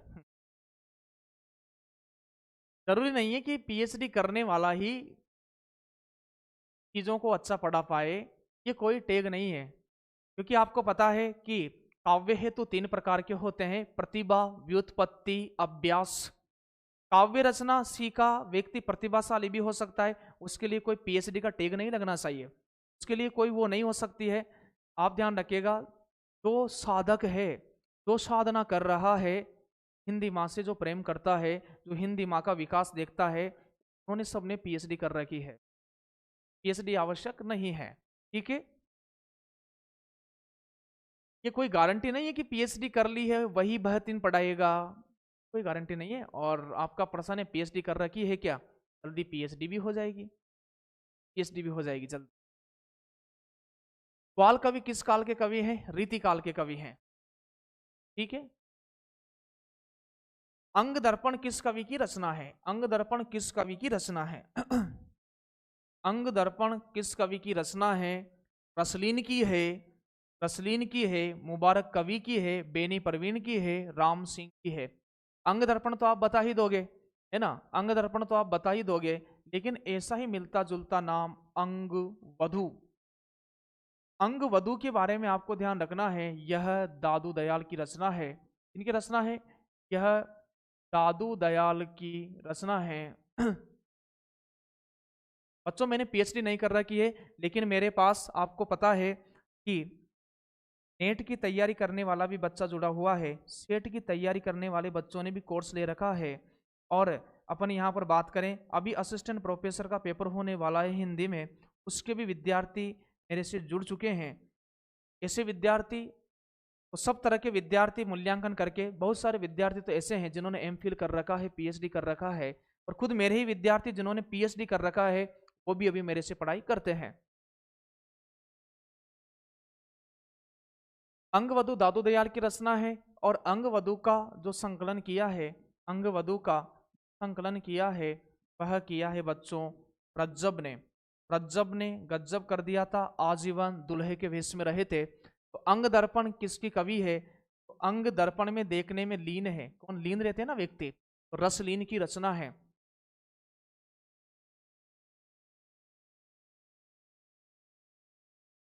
इनकी रचना है, रसलीन की रचना है।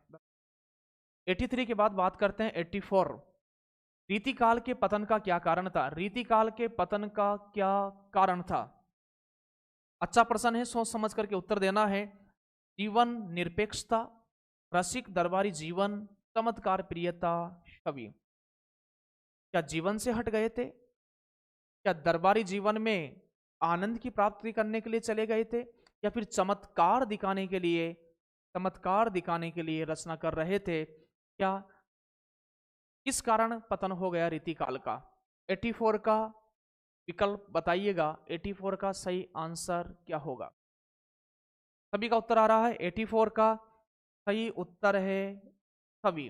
रीतिकाल के पतन का कारण है जीवन निरपेक्षता है। जीवन से जो जीवन है, मतलब जहां पर मनुष्य को लोक जीवन की बात करना चाहिए था, जहां राष्ट्रीयता की बात करना चाहिए था, रीतिकाल का जो मार्ग है वह गरीबों की झोपड़ियों की तरफ नहीं जाता है, वह तो दरबार की तरफ जाता है। वह तो दरबार की तरफ जाता है। यहाँ तो सुर है, सुरा है, सुंदरी है, और सुर सुरा सुंदरी की यहाँ पर प्रवृत्तियां देखने को मिलती है। यहाँ तो नायिका के पायलों के घुंघरू है। यहाँ जनजीवन से कोई मतलब ही नहीं है। रसिक दरबारी जीवन देखा जा सकता है। सभी कवि लगभग दरबार से जुड़े हुए थे। दरबारी साहित्य अपन को आदिकाल में भी देखने को मिलता है, लेकिन सर्वाधिक दरबारी साहित्य अपन को रीतिकाल में देखने को मिलता है। चमत्कार दिखाने के लिए यहाँ पर रचनाएं लिखी जा रही थे। 84 का डी विकल्प सही होगा। निम्नलिखित में से असत्य कथन का चयन करना है। निम्नलिखित में से असत्य कथन का चयन करना है। रीतिकाल में सत्सई परंपरा का पुनरुद्धार हुआ, यानी जो रीतिकाल, जो सत्सई परंपरा चली आ रही थी, वो रीतिकाल में उसका फिर से उद्धार हुआ। रीतिकाल में प्रबंध काव्य की प्रधानता रही है। रीतिकाल में प्रबंध काव्य की प्रधानता रही है। असत्य आपको छांटना है। रीतिकाल में ब्रजभाषा एकमात्र साहित्यिक भाषा रही है। ब्रजभाषा एकमात्र साहित्यिक भाषा रही है। रीतिकाल में भक्ति नीति काव्य भी रचे गए हैं। बताइएगा 85 का सही उत्तर क्या है? मतलब आपको चारों विकल्प में से असत्य कथन का चयन करना है।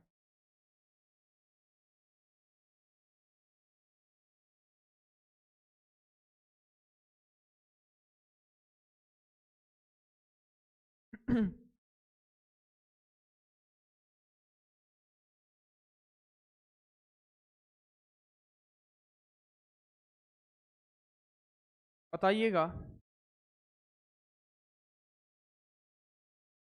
संगीता जाटव जी बी बता रही है, बंकट सिंह भील जी बी बता रहे हैं, राधिका जी बी बता रही है, ज्योति मीना रीतिकाल में मुक्तक काव्य प्रदान है। शानदार उत्तर आपका है। रीतिकाल में प्रबंध काव्य नहीं है। रीतिकाल में तो मुक्तक काव्य की प्रधानता है। मुक्तक काव्य की, बड़े बड़े प्रबंध काव्य तो आपको देखने को मिलेंगे सूफी काव्य धारा में। कहाँ को देखने को मिलेंगे? सूफी काव्य धारा में। असंगत असत्य कथन दूसरा इसका है। केशव ने कवि प्रिया की रचना किस गणिका को शिक्षा देने के लिए की? केशव ने कवि प्रिया की रचना किस गणिका को शिक्षा देने के लिए की थी? राय प्रवीण को, रमा को, शारदा एवं शिवा को, छवि को। केशव ने कवि प्रिया की रचना, कवि प्रिया अपन पहले ही पढ़ चुके हैं। यह एक अलंकार ग्रंथ है। यह एक अलंकार ग्रंथ है कवि प्रिया। यह एक अलंकार ग्रंथ है। तो केशव ने कवि प्रिया की रचना किस गणिका को शिक्षा देने के लिए की थी? राय प्रवीण, रमा, शारदा, शिवा। तो राय प्रवीण को शिक्षा देने के लिए, राय प्रवीण इनकी शिष्या है, गणिका है। तो गणिका बोलते हैं वैश्या को। यहाँ पर नृत्यांगना भी आ सकता है, नृत्यांगना भी आ सकता है यहाँ पर। तो ठीक है। अगला प्रश्न देखिएगा, घनानंद की रचनाओं का संकलन। इंपॉर्टेंट प्रश्न है बच्चों, बहुत शानदार प्रश्न है, बहुत जबरदस्त प्रश्न है बच्चों। उत्तर बताइएगा। घनानंद की रचनाओं का संकलन भारतेंदु जी ने किस ग्रंथ में प्रकाशित करवाया था? अंधेर नगरी, बादशाह दर्पण, भारत दुर्दशा, सुंदर तिलक। बताइएगा। घनानंद की इंपॉर्टेंट लगा लीजिएगा, महत्वपूर्ण प्रश्न है। घनानंद की रचनाओं का संकलन भारतेंदु जी ने किस ग्रंथ में प्रकाशित करवाया था? बताइएगा किस ग्रंथ में। विमला जी सी बता रही है, मधु जी 87 का डी बता रहे हैं, रमन अहिरवार जी सी बता रहे हैं, सोनू भूषण जी डी बता रहे हैं, ज्योति मीना जी सुंदर तिलक। तो इसका सही उत्तर हो जाएगा बच्चों, क्या हो जाएगा, सुंदरी तिलक। क्या हो जाएगा, सुंदरी तिलक इसका सही उत्तर हो जाएगा। ये सभी रचनाएं आपको पता है, चारों ही रचनाएं भारतेंदु की है, चारों ही रचनाएं भारतेंदु की है, भारतेंदु की है। सती प्रताप ध्यान रखिएगा, भारतेंदु का अधूरा नाटक है। सती प्रताप, सती प्रताप भारतेंदु का अधूरा नाटक है, जो इनके फुफेरे भाई, जो इनके फुफेरे भाई राधा कृष्ण दास ने पूरा किया है। ध्यान रखना है। अंधेर नगरी आपको पता है, अंधेर नगरी भी क्या है, अंधेर नगरी भी इनका नाटक है, का मौलिक नाटक है। भारत दुर्दशा भी क्या है, इनका नाटक है। और जो इनका बादशाह दर्पण, इनका इतिहास, ऐतिहासिक ग्रंथ है। कौन सा ग्रंथ है, इतिहास से संबंधित ग्रंथ है, बादशाह दर्पण इतिहास से संबंधित ग्रंथ है। कुछ इन्होंने ऐतिहासिक ग्रंथ भी लिखे हैं, ठीक है, ये इनके नाटक हैं। इनके नाटक हैं। 87 का तो लगभग सभी सही बता रहे हैं। 87 का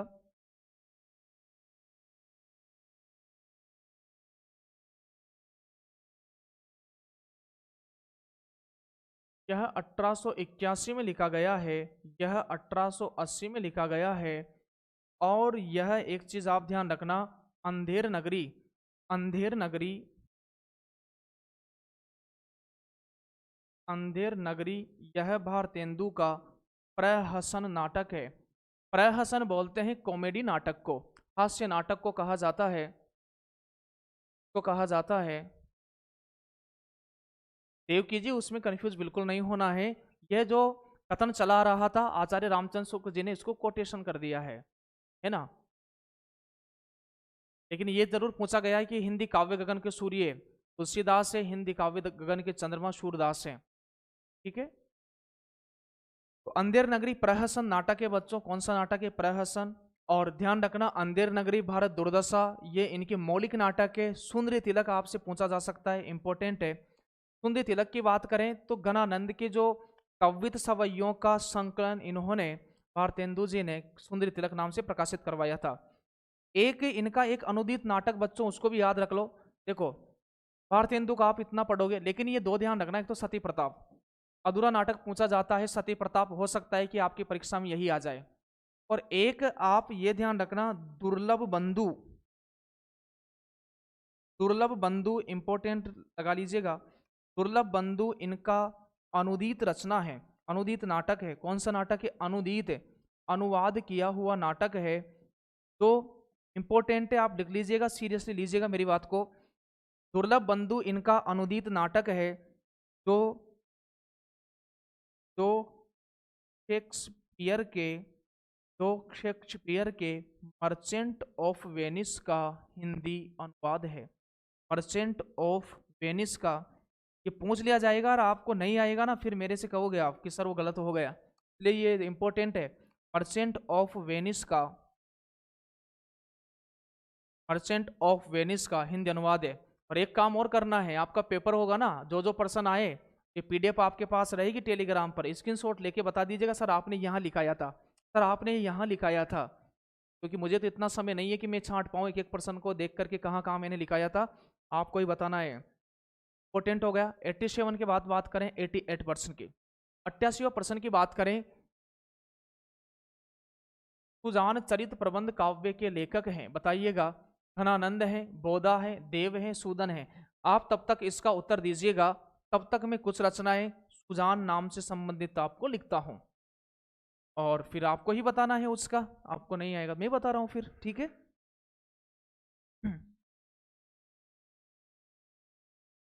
आपसे पूछा है सुजान चरित प्रबंध काव्य के लेखक कौन है, लेकिन यदि आपसे पूछ लिया जाए, लेकिन यदि आपसे पूछ लिया जाए बच्चों, सुजान विनोद, एक रचना का नाम मैं लिख रहा हूं, सुजान विनोद, एक रचना तो है सुजान विनोद, एक रचना है सुजान हित, एक रचना है सुजान, सुजान सागर, एक रचना है सुजान सागर। एक रचना की बात करें तो सुजान चरित वहां पर लिखी हुई है। सुजान रसखान, सुजान रसखान, सुजान रसखान। और एक रचना की बात करें तो यहाँ पर जगत सुजान विनोद आ रहा है ना। तो सुजान चरित का बताओ पहले क्या है। देव की है सुजान विनोद। आप सुजान चरित का बताइएगा, सुजान चरित का क्या आंसर है। सुजान चरित जो रचना है, सुजान चरित,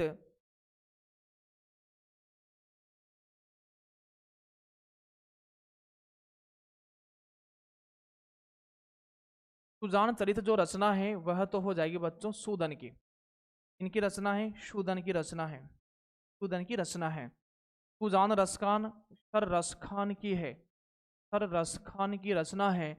फिर सुजान हित सुजान सागर सर घनानंद की रचना है, सर घनानंद की रचना है। डी बता रहे हैं, डी बता रहे हैं। और सुजान विनोद की बात करें तो यह देव की रचना है, यह देव की रचना है। चलिएगा, यहाँ पर आ रहा है सुजान और यहाँ पर आ रहा है विनोद, यहाँ पर आ रहा है विनोद। एक प्रश्न और मैं आपसे पूछ लेता हूँ, एक प्रश्न और मैं आपसे पूछ लेता हूँ। और प्रश्न यह है, एक कौन उत्तर देता है कि जगत विनोद किसकी रचना है। जगत विनोद किसकी रचना है। जगत विनोद, क्योंकि विनोद यहां भी आ रहा है और विनोद यहां भी आ रहा है। बताइएगा जगत विनोद किन की रचना है। जगत विनोद किसकी रचना है बताइएगा। और स्क्रीनशॉट लेना चाहो तो स्क्रीनशॉट ले लो, इसका स्क्रीनशॉट लेना चाहो तो स्क्रीनशॉट ले लो।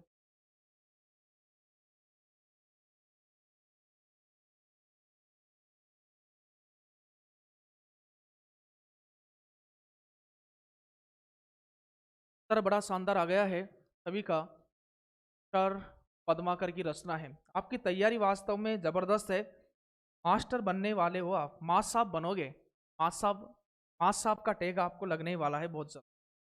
जगत विनोद पद्माकर की रचना है, की रचना है पद्माकर की।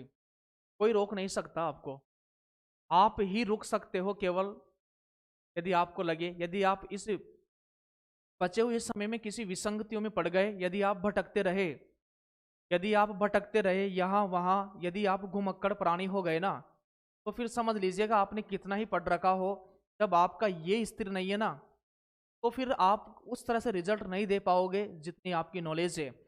यदि आपके अंतर्गत एक निष्ठता आ गई, यदि आपके अंतर्गत ये आ गया, अब अभी भी आप भटकते रहोगे, उसके नोट्स खरीदोगे, किसी दोस्त ने कह दिया कि वहाँ नोट्स मिल रहे हैं, उसके नोट्स। अरे लास्ट टाइम में नई नई चीज़ें साथ थोड़ी देती है।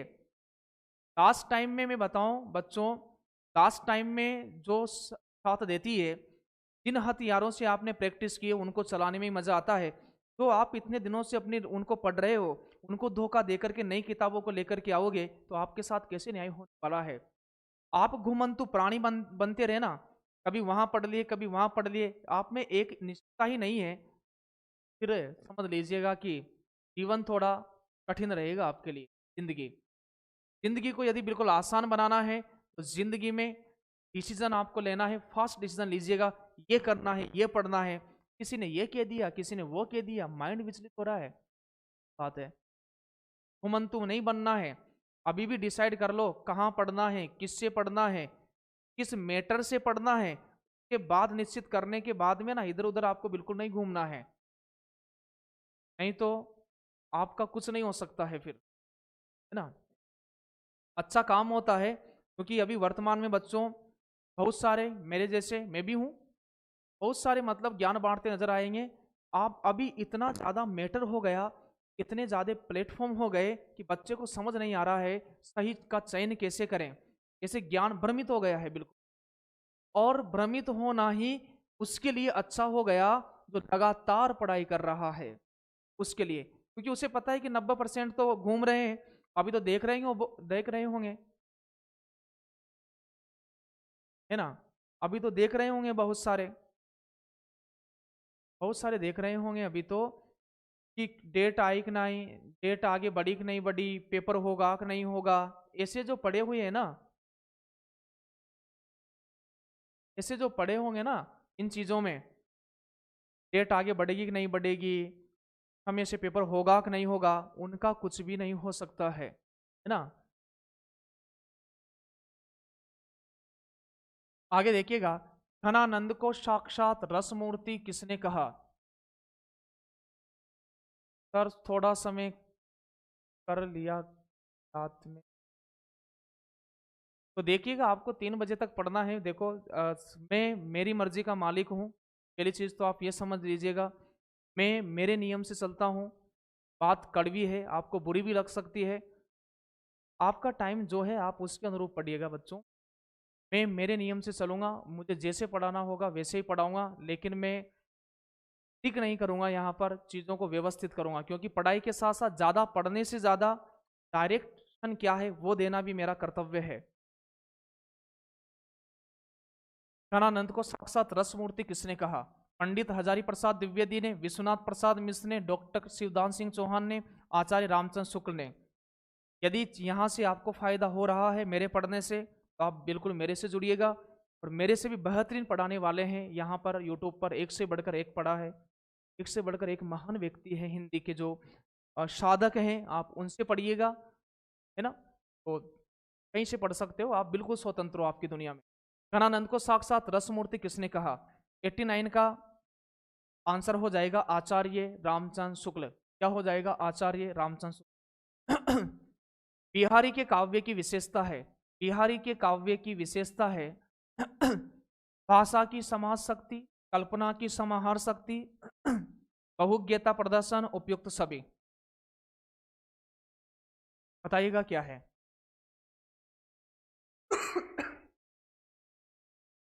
बिहारी के काव्य की विशेषता है भाषा की समाज शक्ति, कल्पना की समाहार शक्ति, बहुज्ञता प्रदर्शन, उपयुक्त सभी। क्या विशेषता है बिहारी के काव्य की, विशेष विशेषता आपको बताना है। बिहारी के काव्य की विशेष विशेषता आपको बताना है। 90% का उत्तर बताइएगा क्या है। पी भी आ रहा है, डी भी आ रहा है, पी भी आ रहा है, डी भी आ रहा है, उपयुक्त सभी। आंसर क्या हो जाएगा।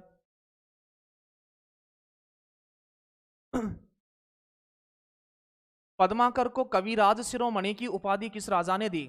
पद्माकर को कविराज शिरोमणि की उपाधि किसने दी। बच्चों आप टेंशन मत लो, ज्यादा पढ़ने से, पढ़ना था वो बहुत कुछ पढ़ चुके हो आप, ज्यादा घंटे पढ़ने से सिलेक्शन थोड़ी होता है। 100% सिलेबस को पूरा 100% पढ़ने से भी पूरा याद थोड़ी रहता है, थोड़ा सेलेक्ट करो। और पद्माकर को कविराज शिरोमणि की उपाधि किस राजा ने दी। जगत सिंह ने दी, प्रताप सिंह ने दी, भाव सिंह ने दी, ज्ञान सिंह ने दी।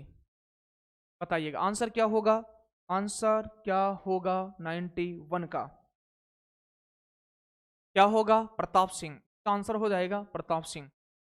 बिहारी सतसई पर फरंगे, फरंगे सतसई नाम से टीका किसने लिखी। फिर फरंगे आएगा या फिरंगी आ जाएगा।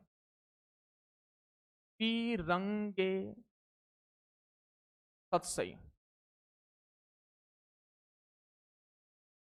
फिरंगे सतसई। बिहारी सतसई पर फिरंगे सतसई नाम से टीका किसने लिखी। अमरूक ने लिखी, आनंदीलाल शर्मा ने लिखी, मिर्जा गालिब ने लिखी, कृष्ण कवि ने लिखी। लेकिन मेरा प्रश्न यह है आपसे कि बिहारी के दोहों को, मेरा प्रश्न आपसे यह है कि बिहारी के दोहों को दोहों को किसने किसने कुंडलिया छंद में बदल दिया, कुंडलिया छंद में बदल दिया। बिहारी के दोहों को किसने कुंडलिया छंद में बदल दिया। हालांकि देखो बिहारी सतसई की सबसे पहले अपन बात करें, बिहारी सतसई की बात करें तो यहां पर यदि ये प्रश्न आ जाए कि बिहारी सतसई की सर्वप्रथम टीका किसने की, यदि प्रश्न यह आ जाए कि बिहारी सतसई की सर्वप्रथम टीका किसने की, तो बिहारी सतसई के प्रथम टीकाकार जो कहलाएंगे, बिहारी सतसई के जो प्रथम टीकाकार कहलाएंगे, प्रथम टीकाकार। बिहारी शास्त्री के प्रथम टीकाकार कहलाएंगे तो फिर महाकवि बिहारी के दत्तक पुत्र का नाम पता है आपको? दत्तक पुत्र का नाम है कृष्ण कवि। कृष्ण कवि। महाकवि बिहारी का ससुराल मथुरा में था और इनके संतान नहीं थे। इन्होंने दत्तक पुत्र के रूप में जो प्रसिद्ध हुए आगे जाकर के कृष्ण कवि के रूप में। तो बिहारी शास्त्री के प्रथम टीकाकार इनके दत्तक पुत्र कृष्ण कवि हैं। और बिहारी शास्त्री की सर्वश्रेष्ठ टीका की बात करें तो फिर बिहारी रत्नाकर है, जो जगन्नाथ दास रत्नाकर ने की है। बाकी डाल दी, एक पीडीएफ कल वाली नहीं डाली, उसको डलवा देंगे। बिहारी के दोहों को किसने कुंडलिया छंद में बदल दिया, बताइएगा। तो बिहारी के दोहों को भारतेंदु ने, बिहारी के दोहों को भारतेंदु ने किनमें बदल दिया? तो बिहारी के दोहों को भारतेंदु ने कुंडलिया छंद में बदल दिया। 93% की बात करें, कौन से रीतिकालीन कवि आपस में भाई माने जाते हैं? तो बताइएगा, कितने भाई थे? 4 भाई थे। कितने भाई थे? 4 भाई थे। जिस तरह मिश्र बंधु 3 थे, इसी तरह से कितने भाई थे? 4 भाई थे। तो एक तो चिंतामणि है, चिंतामणि है, एक मतीराम है, एक मतीराम है, एक भूषण है और एक जटाशंकर है।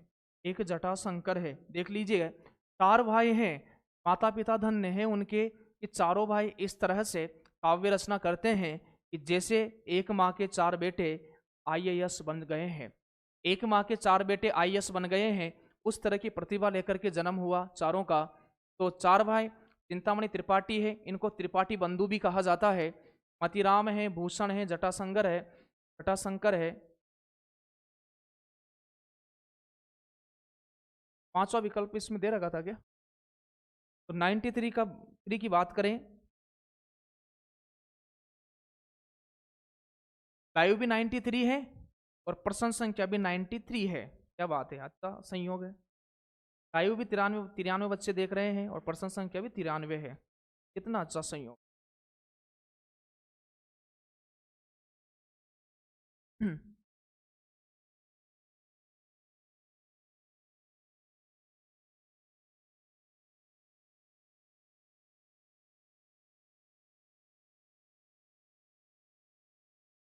पाणिनि का आंसर नहीं बताया क्या मैंने? बिहारी सत्सई पर फिरंगी सत्सई आनंदी लाल शर्मा की है। इनकी है, आनंदी लाल शर्मा की है। कौन से रीतिकालीन कवि आपस में भाई थे? तो इसका चिंतामणि भूषण मतीराम इसमें लिखा है। और आगे अपन बात करें यहां से, एक तो नक्सिक पूछा जाए,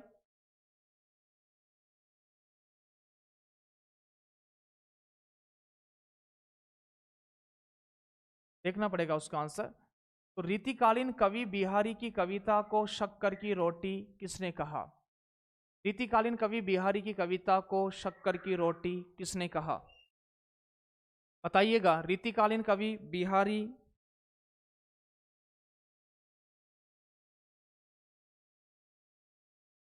रीतिकालीन कवि बिहारी की कविता को शक्कर की रोटी किसने कहा?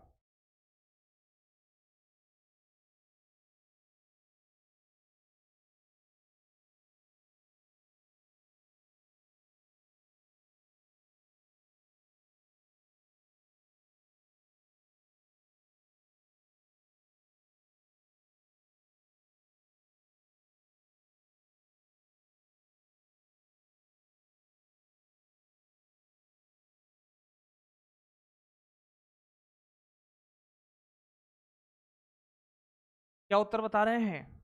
रीतिकालीन कवि बिहारी की कविता को शक्कर की रोटी पदम सिंह शर्मा कहते हैं कि जिधर से खाओ मीठी ही लगेगी। और हिंदी साहित्य में तुलनात्मक आलोचना के जनक भी कौन है? पदम सिंह शर्मा है, तुलनात्मक आलोचना के जनक। इन्होंने फारसी कवि शादी की तुलना बिहारी से कर दी थी। और ध्यान रखना, ये कहते हैं कि बिहारी के वियोग वर्णन को सर्वश्रेष्ठ बताते हैं।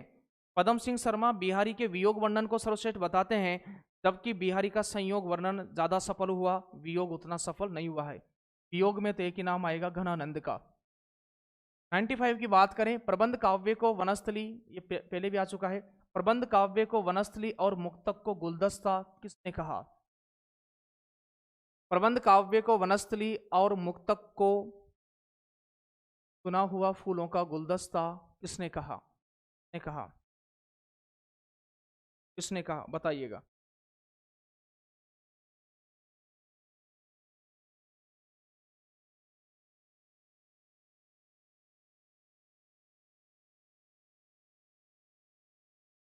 प्रबंध काव्य को वनस्थली और मुक्तक को गुलदस्ता किसने कहा? कि आ गया है आचार्य रामचंद्र शुक्ल ने कहा। किन्होंने कहा? आचार्य रामचंद्र शुक्ल ने कहा। और ये किसके संदर्भ में कहा? देखो, प्रबंध काव्य तो वन स्थली है, पूरा वन का भूभाग है, पूरा वन का भूभाग है, और इस वन में से फूलों को चुनने वाला, फूलों का चयन कर लिया गया है। और यदि ये प्रश्न ये पूछ लिया जाए तो किसके संदर्भ में कहा, ये भी ध्यान रखिएगा, बिहारी के संदर्भ में कहा। क्योंकि बिहारी के बिहारी सस्य मुक्तक काव्य है। बिहारी सस्य कौन सा काव्य? मुक्तक काव्य है। तो मुक्तक काव्य तो फूलों का चुना हुआ गुलदस्ता है। यह बात बिहारी के बारे में कह रहे हैं आचार्य रामचंद्र शुक्ल। 96 देखिएगा, प्रेम मार का ऐसा प्रवीण और धीर पथिक तथा जमादानी का ऐसा दावा रखने वाला ब्रजभाषा का दूसरा कवि नहीं हुआ। आचार्य शुक्ल का उक्त कथन किस रीतिकालीन कवि के विषय में है? अच्छा, ये पंक्ति पूछी जा सकती है, ध्यान रखिएगा। प्रेम मार का ऐसा धीर प्रवीण और धीर पथिक तथा जमादानी का ऐसा दावा रखने वाला ब्रजभाषा का दूसरा कवि नहीं हुआ। बताइएगा इसका सही आंसर क्या होगा? बताइएगा इसका सही आंसर क्या होगा? बताइएगा।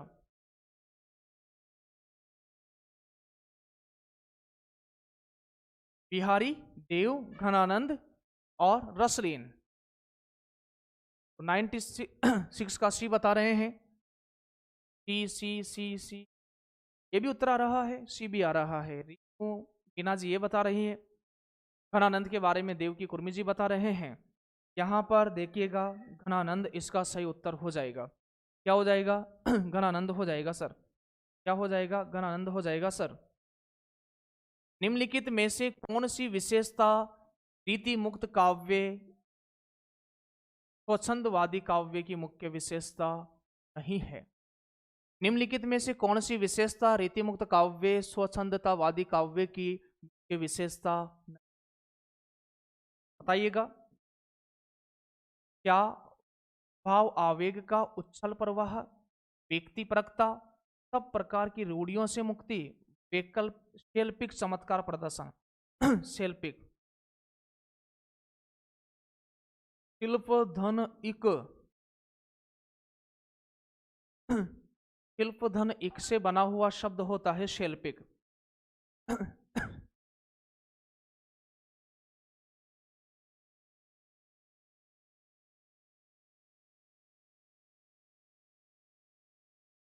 शैल्पिक का जो विश्लेषण होगा यह होगा। अब यहां पर शिल्प का संबंध ध्यान रखना कला पक्ष से है। किससे है? कला पक्ष से है। अब बताइएगा, मैंने आपको थोड़ा हेल्पलाइन दे दी है। बताइएगा क्या है? रीति मुक्त पता है, आलम है, घनानंद है, बोधा है, ठाकुर है, द्विजदेव है। द्विजदेव अयोध्या के राजा हैं। तो यहाँ पर देखिएगा भाव आवेग का उच्छल प्रवाह देखा जाता है। रीति मुक्तियों में व्यक्ति परकता देखी जाती है। सब प्रकार की रूढ़ियों से मुक्त हो गए क्योंकि संस्कृत की परंपरा का अनुकरण नहीं किया है। सब प्रकार के आपको नहीं चयन करना है। सब प्रकार की रूढ़ियां क्या है? रीति। और रीति क्या है? परंपरा। रीति क्या है? परंपरा जो चली आ रही थी संस्कृत से, उससे मुक्त हो गए। कौन मुक्त हो गए? रीति मुक्त हो गए। तो मैंने आपसे कहा था कल कि रीति मुक्त कवियों के यहाँ, यदि आपने पूरी क्लास को देखा होगा तो मैंने क्या बताया था कि रीति मुक्त कवियों के यहाँ भाव पक्ष के नीचे, किस पक्ष के नीचे, यदि आपने पूरा पढ़ा हो कल, कला पक्ष दब गया। यहाँ पर प्रधानता भावों की है, तो बताइएगा रीति मुक्त शिल्प कला पक्ष की बात नहीं करते हैं। किसकी बात नहीं करते हैं? कला पक्ष की बात नहीं करते हैं। 97 का सही उत्तर हो जाएगा 4। क्या हो जाएगा, 4 हो जाएगा। अगले प्रश्न की बात करें, मेरी बहु बाधा हरो राधा नागरी सोई जा तन की जाही परत। अब इसको तो अपन कल भी देख चुके थे। तो बिहारी की रचना है।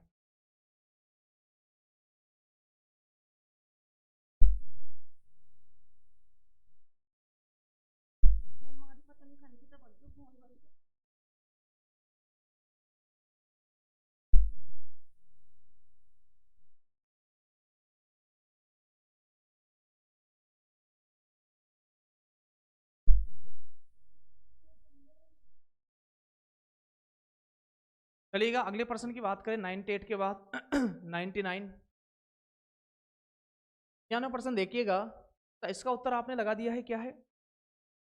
मेरी बहु बाधा हरो राधा नागरी सोई जातन की जय श्याम द्वितीय हरि है। 98 की बात करें 99, यहां पर देखिएगा लोगन लोग है लागत कवित, घनानंद की नहीं है, पूरा पढ़िएगा इसको। लोगन कवित कीबो खेल करी जानो है, लोगों ने कविता रचना करी जाना है।